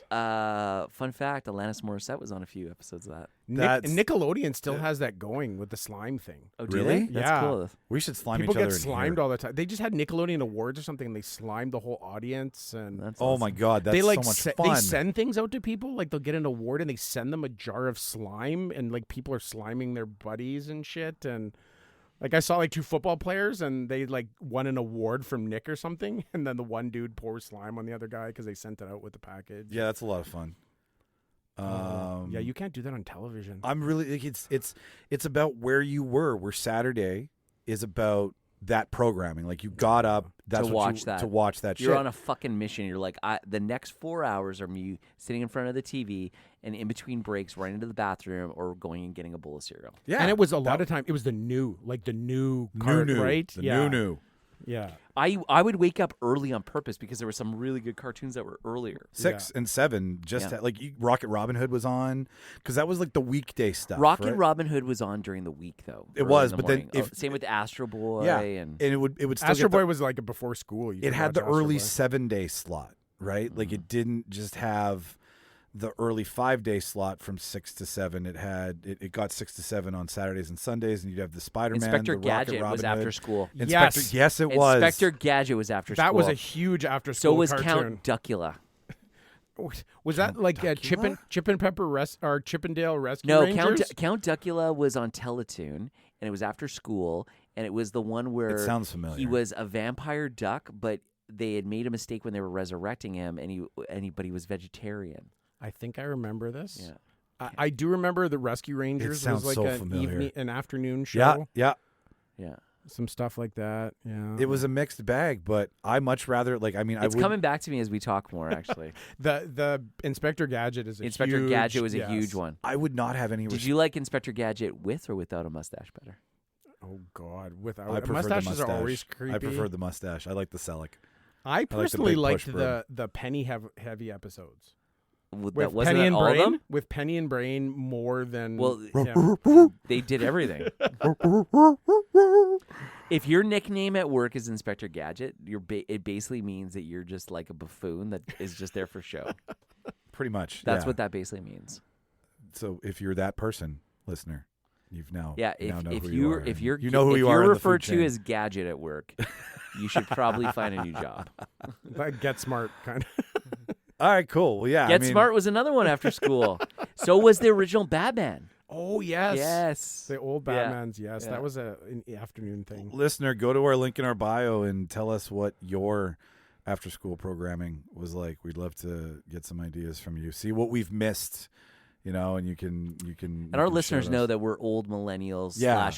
slash Gen young Xers. Gen Xers, right? we've got a good spread. Like Jimmy's in the mid-20s, and we're all the way Jimmy's up into only the mid-20s? Yeah, he just turned 27. Holy fuck, Yeah. I feel old. Right. And I'm a Gen Xer / Zennial. yeah, we I'm balance. a Zennial. I'm technically an Xer, but I'm more of a millennial. Yeah. Yeah. So, like the thing that is gonna, let's talk about this because it sucks. What are we talking about? We're gonna talk about Bruce Willis for a second. Oh, okay.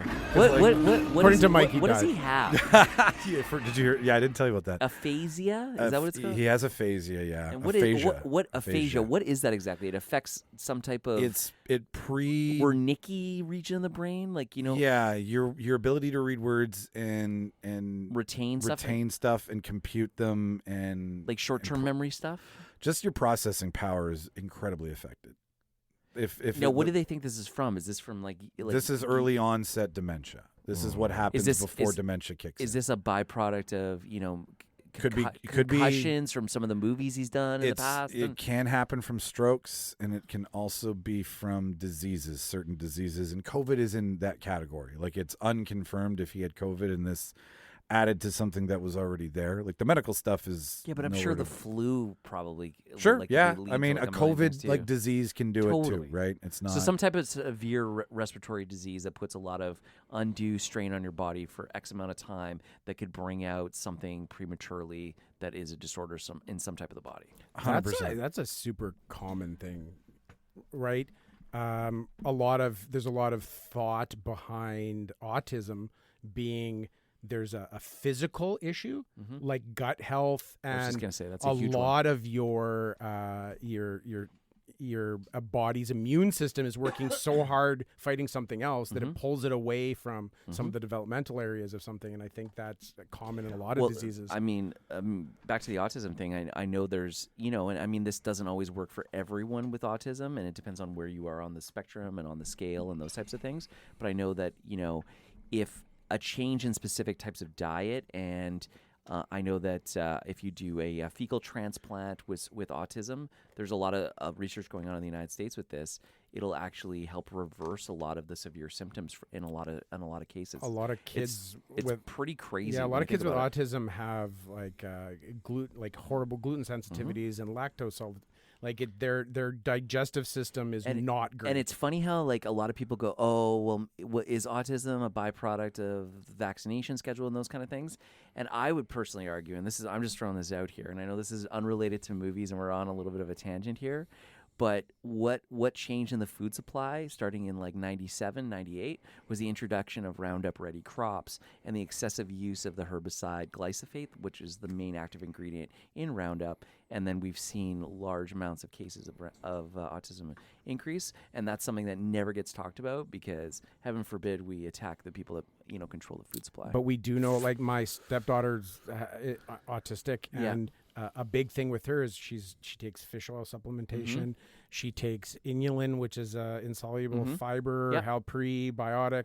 Yep. A lot of that stuff, and it's really helped as far as getting her More system up. research equals. And if your gut, if you're not constantly fighting issues in one area, then your body's able to work in other places, right? Well, it's that homeostasis, right? Yeah. You're taking resources here to go do this, and now suddenly you don't have to do that. Then you've got more even resources to spread out where it needs to be. Yep, absolutely. Yeah, So you back know to what? Bruce Well, Willis. yeah, but no, you guys should throw me some links on autistic stuff that we can support for the show, because I know how. There's some interesting shows too on that topic that are by people with autism. And they feature people with autism, and it's part of the movement where it's like not about us, without us. Yeah. Kind of stuff. And there's some neat stuff that we should can talk about for sure. Put that front and center on some stuff for sure. But yeah, it's unknown as to where this came from with Willis. But like, I just wanted to have like a nostalgic moment of like, when did you meet Bruce, Mark? Like, what was your first exposure to Mr. Willis? It has to be a Die Hard. Are we all Die Hard? Nope. Yeah, because I'm not Die Hard either. For me, the first thing I think of Bruce Willis is Die Hard, followed maybe a close second by, oh God, you know what the funny role that pops up in it is the Whole 9 Yards. Yeah. No, totally. Is a big one for me. Well, that was his first turn in comedy, right? Yeah, with Amanda Peet Yes. and Matt LeBlanc. Matt LeBlanc. No, it's not Matt LeBlanc. It's not Matt. It's Chandler. Oh, whatever. Yes. Oh God. Cocaine-addled Chandler. Matthew Anyways, Perry. Matthew Perry. There we go. Go on. Anyways, his character in there is great, and I just picture that the sort of the assassin turned next door neighbor. I loved He him. was the smug guy that he was really played well in that. Yeah, role. amazing. And then more recently, like Red. So Hudson Hawk wasn't your first introduction to him? Hawk. You know what? I picture That's mine too. When you say Bruce Willis, I picture him on a gurney being pulled behind an ambulance. Was that like Hudson Hawk? Moonlighting, like you didn't have Oh, moonlighting. yes, Moonlighting is my first introduction. Oh, to Like wow, I'm I forgot. not saying that I know a lot about moonlighting, but the singing snarky person that we have from moonlighting is That's when he still had hair. Yeah. had hair, had like a theater perspective, like isn't like Wasn't as beefy. a lot of Was a people lot- a just lot don't thinner. know how big of a gamble he was for Die Hard. Like everybody went the moonlighting guy. It's hard to see him as Yippee-ki-yay without seeing The thing this is, though, bright and cheery guy. is that he there was a before. person that can hold a gun and look down the barrel? That shot of Bruce Willis holding a gun, like with the shot on his face, he has the quintessential holding a gun, shooting at fucking people. Oh, like, that trope? Yeah. That is Bruce Willis in a nutshell. I love 12 Monkeys too, man. I honestly Oh, think that is yeah. still one of his best movies.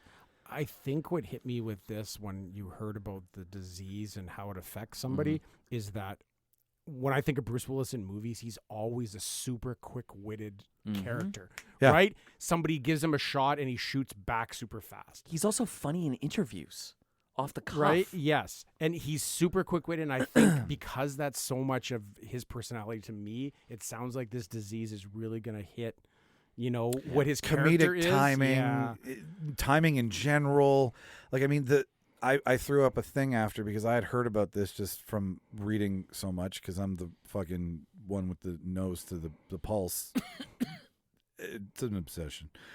And You're supposed to use your fingers for Yeah. not your nose. That's where you're running into problems. so, but like, there was a lot of talk of earpieces for a while. And I just said, I was like, yeah, now you know why. Like, earpieces, sure, yes. As you get older, it's totally acceptable. It shouldn't be considered something that is shameful, right? Like if your memory's going and you're older and you're timing, like you might need and for the sake of costs, right? Like if someone's feeding you your line and you can, stay back into it or get back into it, I should say, then who cares? But like Depp, I know, was using one for a minute.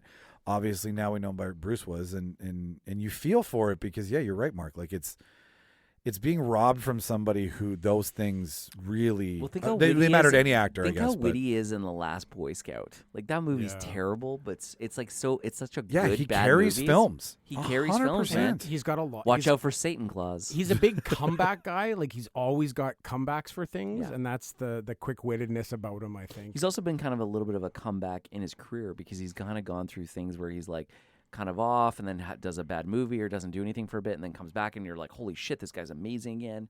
He's done that a few times with the ebb and flow of his. You know, he career. has, because he's got the Die Hard, which was like, here's Bruce, right, in Yeah. '88, and then you've got the Pulp Fiction of like more than just when this, yeah. right, and then you get into stuff like Sixth Sense, right, where it's Oh, now yeah. right, like you're Look who's talking. look who's talking, like there's stuff on here. I gotta mean, bring it 12 up and- Monkeys is what, 96? Yeah, it's all in '80s and '90s when he really got experimental with Yeah, with but the then shit but that he then you did. said the whole 9 yards. I think that's like what, 2000? early 2000s Yeah. for sure. 2001? I'm actually in chronological here. So, and then there's this patch of like, obviously, where you start to see stuff where he's just doing everything, like Sin City. Oh. He was great in Sin Wait, City. wait, wait, right? wait, wait, wait, wait. We Forgot got to about stop. Sin I totally forgot. He's fucking Corbin Dallas in Fifth I Element. know. This is the Oh, stuff that Fifth comes Element, Fifth Element? yes. Like Looper, guys, with Yeah. Joseph Gordon-Levitt, like the stuff that he does in the '80s and '90s. Very. Armageddon. Oh God, yeah. How about Red? Retired Extremely I Dangerous. said Red is right. Like that's that's a great cast too with Malkovich and But then there's some bad Helen stuff. Mirren, I think. and- Unbreakable's really good. Surrogates. that was kind of Surrogates was it was a Philip K. Dick kind of feel though, right? it did have that futuristic Fast Food Nation. I loved him in Fast Food Nation as like he played a lobbyer for the meat market. Yeah, in- yeah. in America? If you've eaten a burger, you've eaten shit. Yeah, that's his quote. If you've eaten a burger, Um, you've eaten shit. Don't Get over forget it. to Lucky Number 11. He's really good in Sin City. Yes, he is. He's also good as the badass dad in Alpha Dog. Yeah, Like the list goes on and on. Neil Like he Hirsch's did dad. Yeah, Bandits, Unbreakable, The Kid, Friends. He did stuff on. He was Rachel's boyfriend on Friends. He was the older boyfriend on Friends. Oh, that's right. What else is here? Ally McBeal. He was on. The Fifth was on Element. everything. He was the Armageddon, less Mercury handsome Rising, Tom Selleck. The Jackal. I wasn't a huge fan of it. Right. It's an okay movie. I'm literally sitting staring at the Fifth Element poster, and I didn't even remember that. It's Multipass. multipass. Multipass. He really. It's going to be sad that's got to go. Bruce So- Willis with his bleach blonde hair. Corbin Dallas. Corbin Dallas. Hallelujah. So yeah, I typoed in the episode document the death of Bruce Willis. It was supposed to be the death of Bruce Willis's career. And Mark's like, death of Bruce Willis. It was on Us Weekly this week. Like, did you get him and Gilbert Gottfried mixed up? Affleck. So all right, there's a little moment for Brucey. This one is, I'm sure you're gonna have a conversation piece or two about this one, Mark. This rumor keeps coming up, and it's the most talked about one. So I wonder. I compare it to what we found out when we saw No Way Home for the first time, I know what you're talking about. which confirmed we had three Peters. That was the big question that a lot of people. Stop looking at my three Peters. Well, there's technically more if you've seen the multiverse. Exactly. If you really Spider- want to into the Spider-Verse. Spider-Verse, right? Like, but the confirmation of Toby, Andrew, and Tom Appearing in the same world. appearing in the same world happened. Now, with Doctor Strange, I saw this rumor pop up again, and I don't know where you feel and stand on it. I don't know if I could actually see him in a goatee. It would bother me a lot. But the rumor is that if we do have variants, and they are part of the Illuminati, for everybody out there, the Illuminati is like another secret force inside of a variant world now that the variants have cracked from Spider-Man. That's the short version for you. If the Illuminati exists, it is stacked with some pretty serious characters. Professor I was X is going to bring my comic book first appearance Sure. of the Illuminati, New Avengers number 6. 7, sorry. Yes, so you have Namor, the Submariner, you have Black Panther, you have, in this case, in the movie, they're talking Professor X. Yeah. You have more... Reed Richards. Fantastic. So the Illuminati in the comic books is sort of a representative from each There's like the of the space elements, power, technology, the mystic world. Yeah. And so they don't interfere with all of the worlds we've been introduced to. They kind of sit back and watch as variants from afar. So we're talking about Tom Cruise as an Iron Man Yes. variant, right? What? That's what yeah. You never heard that? I know, No, right? I did. So I honestly think he can really pull it off because if he could do this role in Tropic well, that's the Thunder, argument. like I'm sorry, I think he could totally do it. I think it's almost As long as he doesn't get in his own way. And the good thing is, and I'll just say one thing and I'll let you guys go, Tom Cruise makes a movie for Tom Cruise now. Yes, he does. That's why the remake of The Mummy sucked, because it was basically like, let's take the premise of the Mummy, but make it a Mission Impossible movie. No, don't do that. Well, they just confirmed that for Top Gun 2. I just want to light a fire under Mark, so give me a second here. Yeah. But for Top Gun 2, I'm excited about that movie. so am I. And this is, I don't know if you saw this or not, but so to preface this little bit of news, because they were in cockpits a lot of the time, they had to get as much out of those 30-minute flies as possible. So each actor was taught how to light and lens and pull focus so that while they were up there, they maximized footage so that there was no like, oh shit, we're out of focus and I can't do my lines. So in total of the filming, 800 hours of actual footage was shot for Tom Cruise. The reason that number's so significant is because that is exactly what all 3 Lord of the Rings movies are combined. 800 hours of footage for Top Gun 2. Good thing everything's digital now, eh? Right? Could you imagine if you had to do that on Fucking film? Tom But Cruise. like that's how Did you Tom like Cruise is Oblivion? about Tom Cruise. Yes. 800 hours for 1 2-hour maybe, Scientologist. right?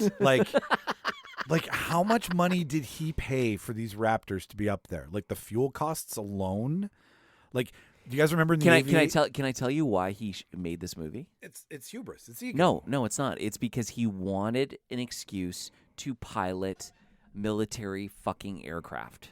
Just That's like he why. wants an excuse to go to space. Exactly. Okay. All right. He does this because he can, and he is such he's such an adrenaline junkie, because I'm assuming he doesn't drink or do drugs or those kind of things, because he's a pure Scientologist. Yeah, and all no, that kind of stuff. he's Thetan right? operating. His He's high, fucking clear. his high is doing that, and this gives him the ability to do that and still turn a profit. I concur, Doctor. So the story you read, Mike, is I'm assuming that Yeah.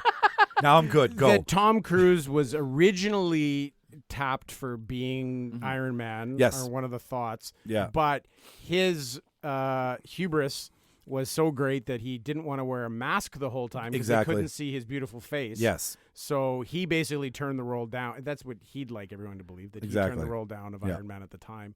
Now they're bringing him back because there was all the talk of him originally being it. Now they're going to bring him back as a variant. Yes. Which is probably superior Iron Man. And MCU's so big now that he has to do what they say. Yes. If he wants to be part of superior it. Iron Man is a jerk. And Not a well-liked character, In that I've heard. timeline, I believe it works out that his idea of the, what do they call it, the Iron Shield or something surrounding the globe actually worked out, and Ultron didn't go bad. So he actually protects the world, and he even has a bigger ego than the regular Iron Man. Nice. So that's why in the trailer for it, you see basically Ultron sentry bots leading Doctor Strange up into the room where he's going to meet the Illuminati. Now, in a lovely universe, Kevin Feige would say, I'm actually really excited about this movie now. wouldn't it be nice if I could give you Robert Downey Jr. also in a variant universe where someone traveling from universe to universe meets the Tom Cruise variant and then runs into the RDJ variant, and he was like, "You're way nicer." Or like, "We're so glad we had you." Right? Like, you can do that now because there's no rules. Variants, jumping universes. The only reason cracking that they through. won't do that, though, is too expensive. For a moment on screen. For have Robert Downey Jr. reprise that role on any MCU movie. That's $15 million for an afternoon. Fuck that, $50 million. You think 50? $50 fucking million. They make $1 billion a movie, though. $50 million Yeah, you can is what ask that's for it, going to yeah. fucking cost. You could ask for that for sure. I think we're going to see some crazy shit. Or $5 million, 5% back end. Because there's... Yeah. We know that they do fan service, right? Yes. So we're going to get shit ton of weird cameos. Do you think the Tom Cruise is there? I think we're at about like 85% that we're gonna have Tom Cruise there. Okay. Because I'm not angry at.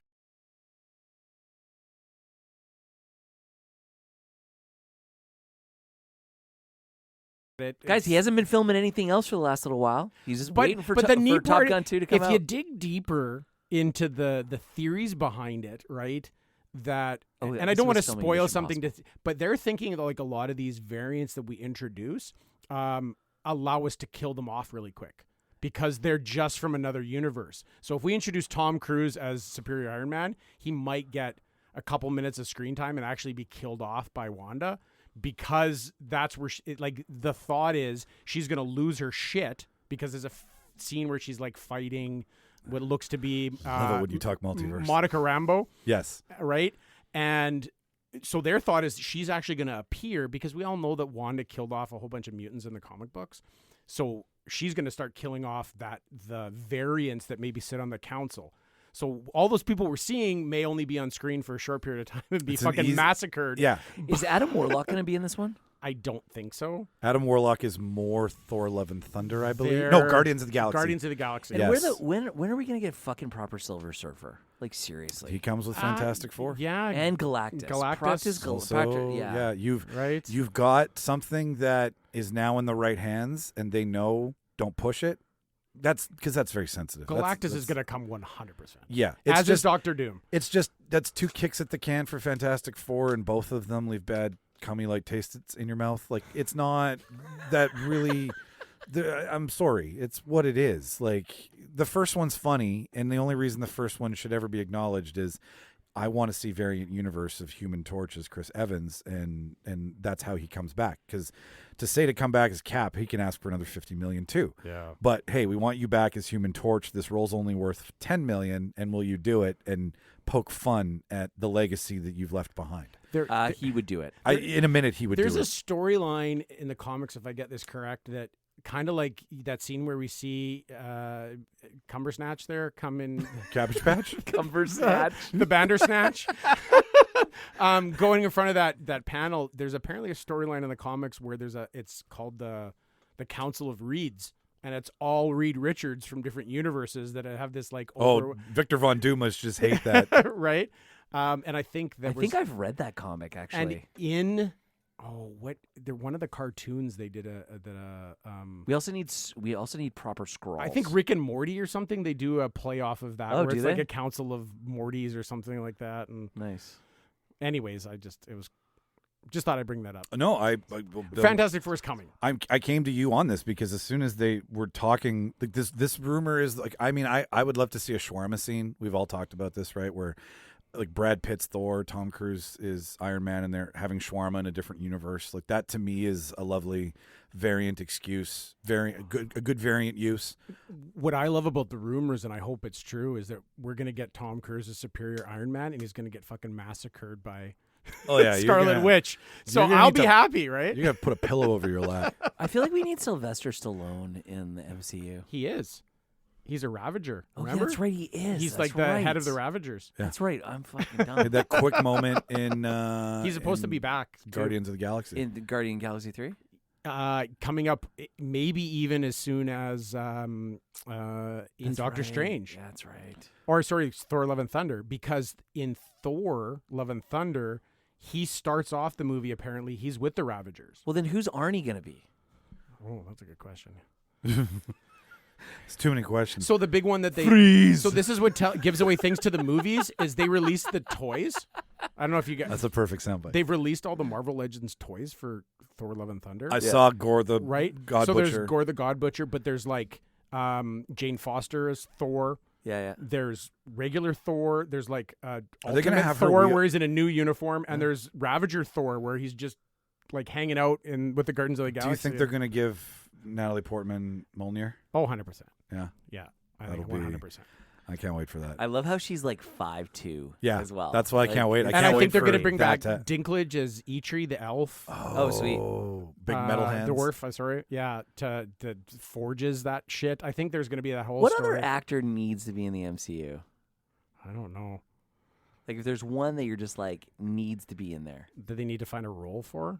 What about Liam Neeson? I watched Taken 3 this week. Is Liam? No, maybe one of the guys. I would say no after watching it. Not Liam Neeson. Who is What about it? Keanu? When's fucking Keanu coming He in? could come. Well, He could they've be been something. talking to Keanu. The conversations have happened with Keanu as much as they'd happened with Oscar Isaac. So I think, Keanu should have been Kylo Ren. well, okay, if Keanu, hang on, guys. If Keanu comes, Keanu's Ghost Rider. Oh, You think so? I think so. you think I we're think gonna get there's We're gonna get a only- cameo. I of Nick actually Cage, really Ghost like Rider? Nick Cage as Well, as perfect. Ghost Rider. Perfect fucking segue into that. I wanted to ask you because the next two things are kind of what we've all talked about this in the past. And you always mention whenever Nicolas Cage comes up, there's a few movies that kind of bounce around. Well, he's supposed to be Superman for the longest time. Yeah, well, Justin Bartha from the National Treasure series on screen has been recast for the National Treasure series on Disney. Oh, that's right. Because you asked, does Nick Cage have to be in it for it to be National Treasure? No. Could you watch a series without Nick Cage in it? Yep. Would you want a cameo at least to kick I'd off want the a cameo. series? I'd Yeah. want a cameo, sure. Something and Nick to Cage, hand off. Nick Cage Very needs brief the is money. all it takes. Nick Yeah. Cage needs the money. Yep, right. But that is, it's because it's more about the nostalgia, the history, the puzzle solving, and the adventure. It doesn't need Nick Cage. And Bartha's the brains, which is familiar. There's your familiarity, right? 'Cause He's funny. Yeah, it was I comic think relief. a cameo puts it in canon, and that's all I need. Yeah, same universe. I is like what you Bartha want. because he was in Failure to Launch. He's a funny guy. Yeah. He's done some stuff. I like. He's just that proper nerd, right? Like he's a good techie. He's a good backup. He's a good problem solver. And he's clumsy. He always gets hurt. He's your court jester who can help you out of a jam. Okay, cool. So yeah, I'm the same too. All right, question answered. Perfect. And there's I really also- wish they'd made a third one of those movies. Though. I like National Well, Treasure. he did an AMA last week. I haven't read it yet, but some people did ask him, and he's game for a Face Off too, and he did talk about National Treasure. Can't 3. do Face Off 2. Mm-mm. You don't think so? Nope. You just leave it. He's left in time. Don't touch. Don't fucking touch it. Leave it. It's fucking just good the way it is. It holds up, and it's just. I feel like you're just gonna fuck with the chemistry that movie had. I agree with you. It's Over too- the top, cool, ridiculous. Couldn't do the same role today without it being smeared. Well, you have to as- explain him flying into the back of a jet engine, right? You have to explain the death, right? Why the bring back is Can't do there. it. You can't do it. It's too much. Anyways, They would probably try to do it as they got a DNA sample and cloned him or some shit. no, I can't watch that. What I can watch though is in between. Hang on here. You didn't like The Island? No. You don't like The Island? I like The Island, but I Okay. don't like that premise for Face Okay. Off. I'm like you, I'm purist. Some Star Wars talk though. Oh, is there? Well, in between, Ang Lee, was it Ang Lee that it was did Ang that? Lee who did it. Yeah. I feel like he's just past his prime too. Like he couldn't. Yeah, to bring everybody back for that one, that would Like after he did the Hulk and he just ruined that movie. Yeah. Anyway, Oh, so you're talking Obi Wan? I'm talking Obi Wan. We have Obi Wan, so we've got Thor, or we've got Strange coming up. Then Obi Wan like 2 weeks later. I think it's May 27th. It's been moved to, and it's 2-episode drop for the first one, then 4 more after. But they are confirming that there might be a Jedi hunt in this. So That's what it sounds like, with yeah. what's going on, right? We know we've got Hayden. We know we get to see another battle between the two of them, like battle of what is it? Duel of the Fates. It will play. It will be amazing. so is he gonna be like scarred and basically half robot and all that kind of yeah, jazz? he'll be cyborged out, I think. But I Close thought, enough. but I thought his lungs were damaged on their battle, right? On that they burnt planet, on right? Marthma. So doesn't he already have to have the mask? Well, they show some scenes like in this article. There is a shot of him with no hair and this giant head, and he looks like Amidala actually. Like he's got that makeup that is very reminiscent of the prequels, and well, rightly The funny so. thing It's is, right I around thought- that time. Yeah. Maybe that's what she like. I don't know. Whatever. Point is that you do see some unmasked shots of Hayden. I just find it interesting. Other than that, he's just in a fucking costume. Pretty much, yeah. But the interesting thing is, though, is we've seen Ashoka, we've seen Luke, like CGI'd Luke, which Sebastian Stan has said, like, if the story's right, Hamill's fine with handing it over. So you can have somebody who looks so similar and could emulate. And then even if you want, okay, fine, touch it up. Give him a little more Lukiness. we'd all put up with it, right? We've put up with The Mandalorian the way it is. After But- watching Tom and Pam, or Tommy and Pam, or Pam and Tommy, Pam and Tommy. I think Sebastian Stan. I'm very impressed with him. Yeah, I like him a lot, yeah. there's something there that has been overlooked for a long time. is After Bucky. at first I was like, oh, you guys are taking the douchey guy from Gossip Girl and making him a Winter Soldier. What? When But- you watch Falcon and Winter Soldier, which you haven't, I haven't. They really It's- dig it's- deep into Winter Soldier, it's and Hobbs you and really Shaw. start liking Sebastian Stan. Even more? Yeah, a yeah. lot. Yeah, like Because he's trying to there's- make amends, and He's doing a 12-step program. yeah, Oh, that's good. a For his 12-step. anger. Oh, good old Bucky. The 12-step assassin AA, Yeah, Assassins Anonymous. Let me take my arm off. and so I just mean like we've seen them acknowledge that there's this 5-year gap between Return of the Jedi and The Force Awakens that they're playing in now, right? And it's a lot of fun. And I'm just wondering, okay, so if this is the 5-year gap between New Hope and Revenge of the Sith, are they going to do the same thing where there's other, like what Filoni has done for the world of Star Wars with Mandalorian and Boba Fett? You're seeing characters that were in the films, that were in all these movies. How about that Rogue One? Right? Like that's what I'm saying. Like Rogue One's the best Star Wars movie to come out. Rogue One is better than the Holy Trinity now. Like I was, you know what? It's funny that you said that because I was just gonna say I fucking love that movie. Rogue One is a perfect It's Star Wars movie. so good.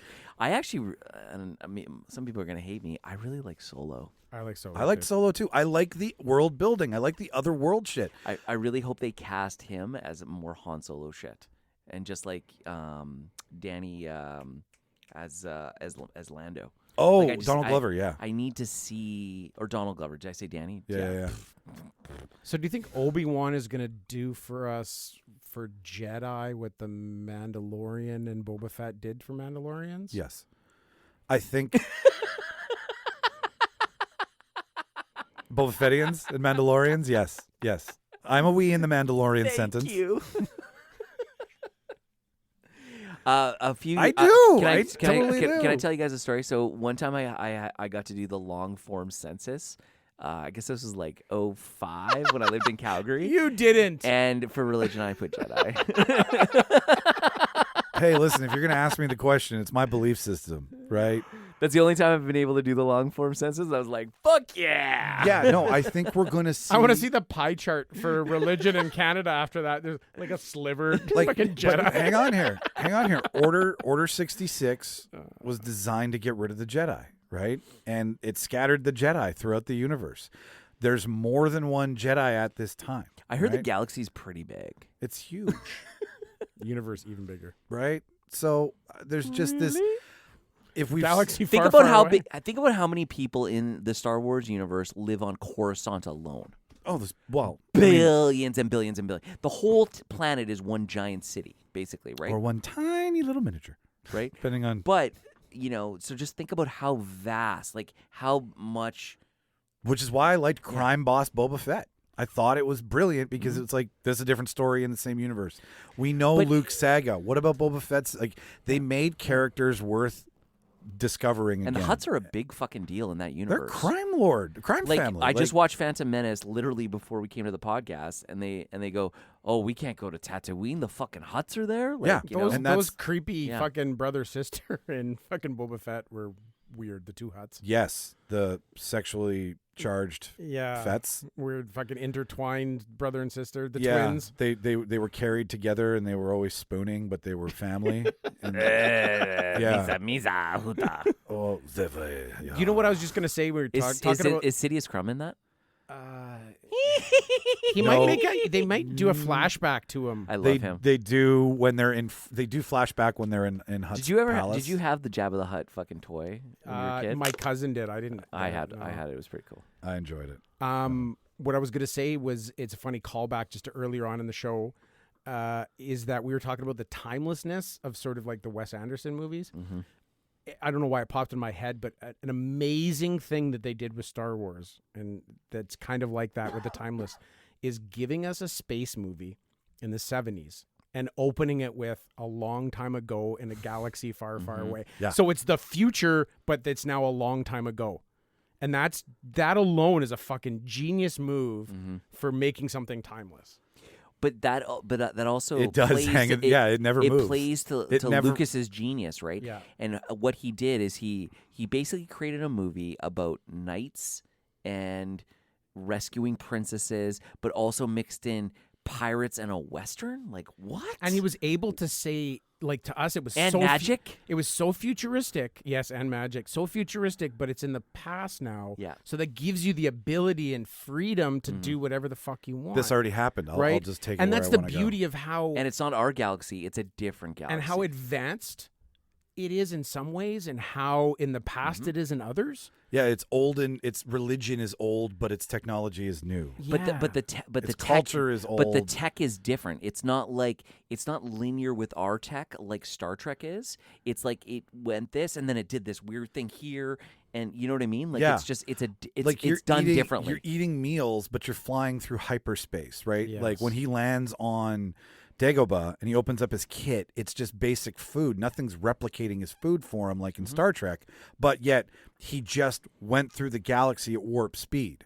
So your technology and has then he been, landed on the swamp planet and drank blue milk, and you're like, what? Yeah, right? And I like how their tech's always fucking up, like, you know, like, Oh, yeah. fucking bang it to make it work. Totally. It's supposed to be You mean futuristic. It's a like clone it's army that more has no aim? It's like it's mechanical. Yes. It's like mechanical tech. Yes. Yeah. Like they don't have yeah. like fucking LCD touch screens and all this kind of stuff and holographic. It's you know- switches. Yes. It's It's- plus minuses. It's like our level of tech, but using the interface of like the Apollo missions. And Yeah. this takes Yeah. this takes us back 100%. to the criticisms of the hotel on the Star Cruiser yes. is, well, it doesn't look believable. Fucking Star Wars isn't believable. Yeah. When All you of it's kind of shitty. There are back shots and establishing shots that are paintings that they just zoom in on Yes. because they're so well done. Like it's all bullshit. It's all painted on the wall. Like, look at from the beginning. The cockpit of the Millennium Falcon is just fucking like taped together. Like, there's probably duct tape on some of the fucking switches. Oh yeah, Han Solo's fastest ship in the galaxy is constantly falling apart. If you make a real Millennium Falcon, it has to be looking like it's falling apart. Like Guys, some of the droids were literally garbage cans they spray painted, Yeah, added right. fucking arms to. right? You just put a small person in and off you fucking go. Like it is on the wall. It's genius. Yeah. It's fucking genius. So if they made that experience seem fucking real, it wouldn't be Star Wars. And just remember, guys, you want to know how important Star Wars is to modern culture? Have you seen the movie Reign of Fire with Yes, Christian Bale? Yes. And they're living in that castle. They do. And They they're reenacting Star Wars as the folklore they share with the children. Oh, I haven't seen that movie. It's the first time that Star Wars is acknowledged as part of real world. So they're showing you what would happen if dragons burnt the world you lived on. What would you have left to tell people? Well, the movie acknowledges we came from this universe where this amazing fable came from. And they use that to explain the lore of good and evil to the kids of tomorrow. They give them some hope, right? And that's what Star Wars is essentially. That scene is so impactful to me to this day, and I think about it all the time when I'm watching like Star Christian Wars. Bale pretends to be Darth Vader and does like a You're my father, and all the kids are like, oh, right? So it turns it into like a fable. Yes. correct. Yeah. That's cool. Like an old Greek proverb or something, right? Like they But that's what it's about. Like when I was watching Phantom Menace today with Lucy, and she's like, oh, these guys are naughty, and I was like, yeah, all those battle droids are naughty, and she goes, why? And I'm like, because there's got to be good and evil. And then the Jedis came in, and she's like, that's so cool.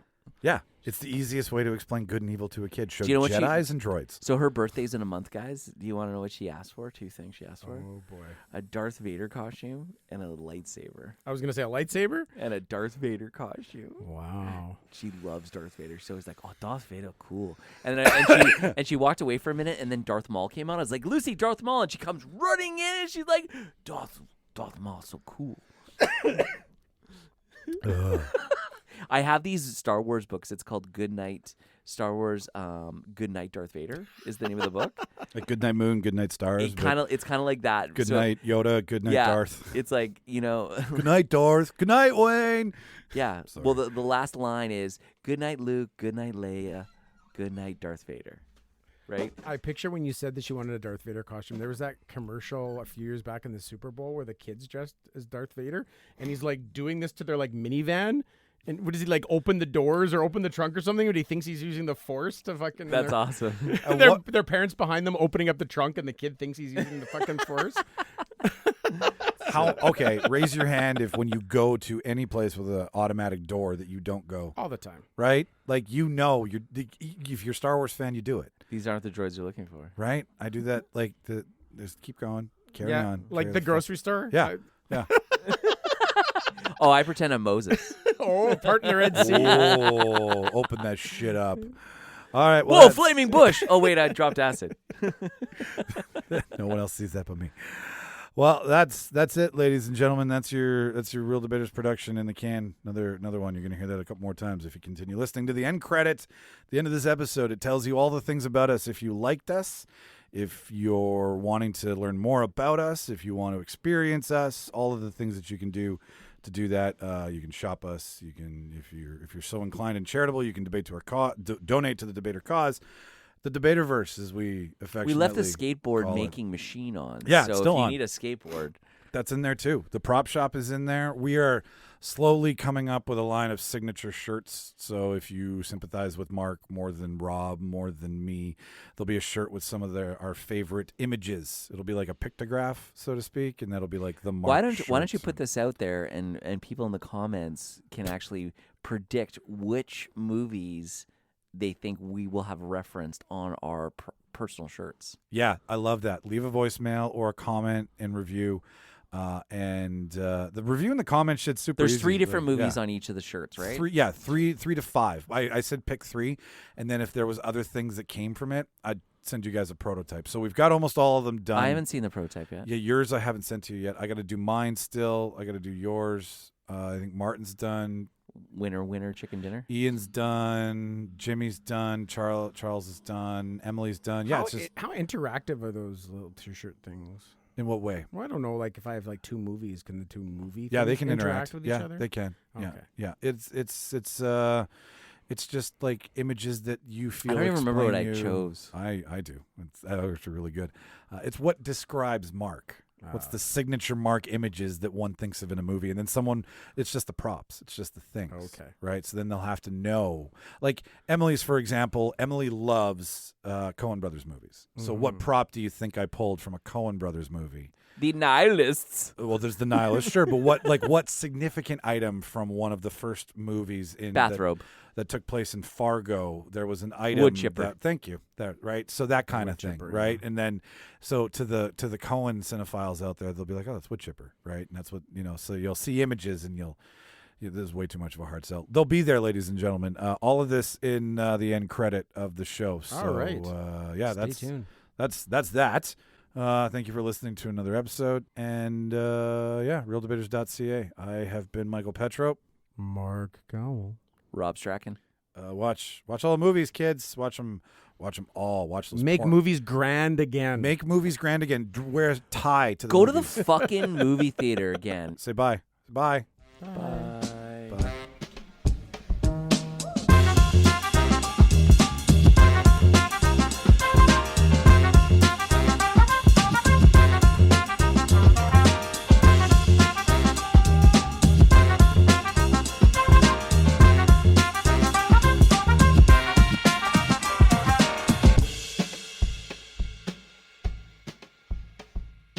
Farewell and adieu to you fair Spanish ladies. And just like that, ladies and gentlemen, another Real Debaters production is in the can. Thank you so much for listening.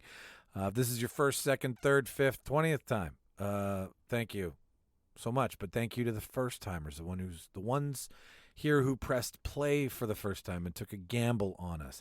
If you like what you heard today, the easiest thing to support the show is just to subscribe. Hit the like button, the follow button, whatever's in your podcast player. Make it so that we're always there every Wednesday for you, okay?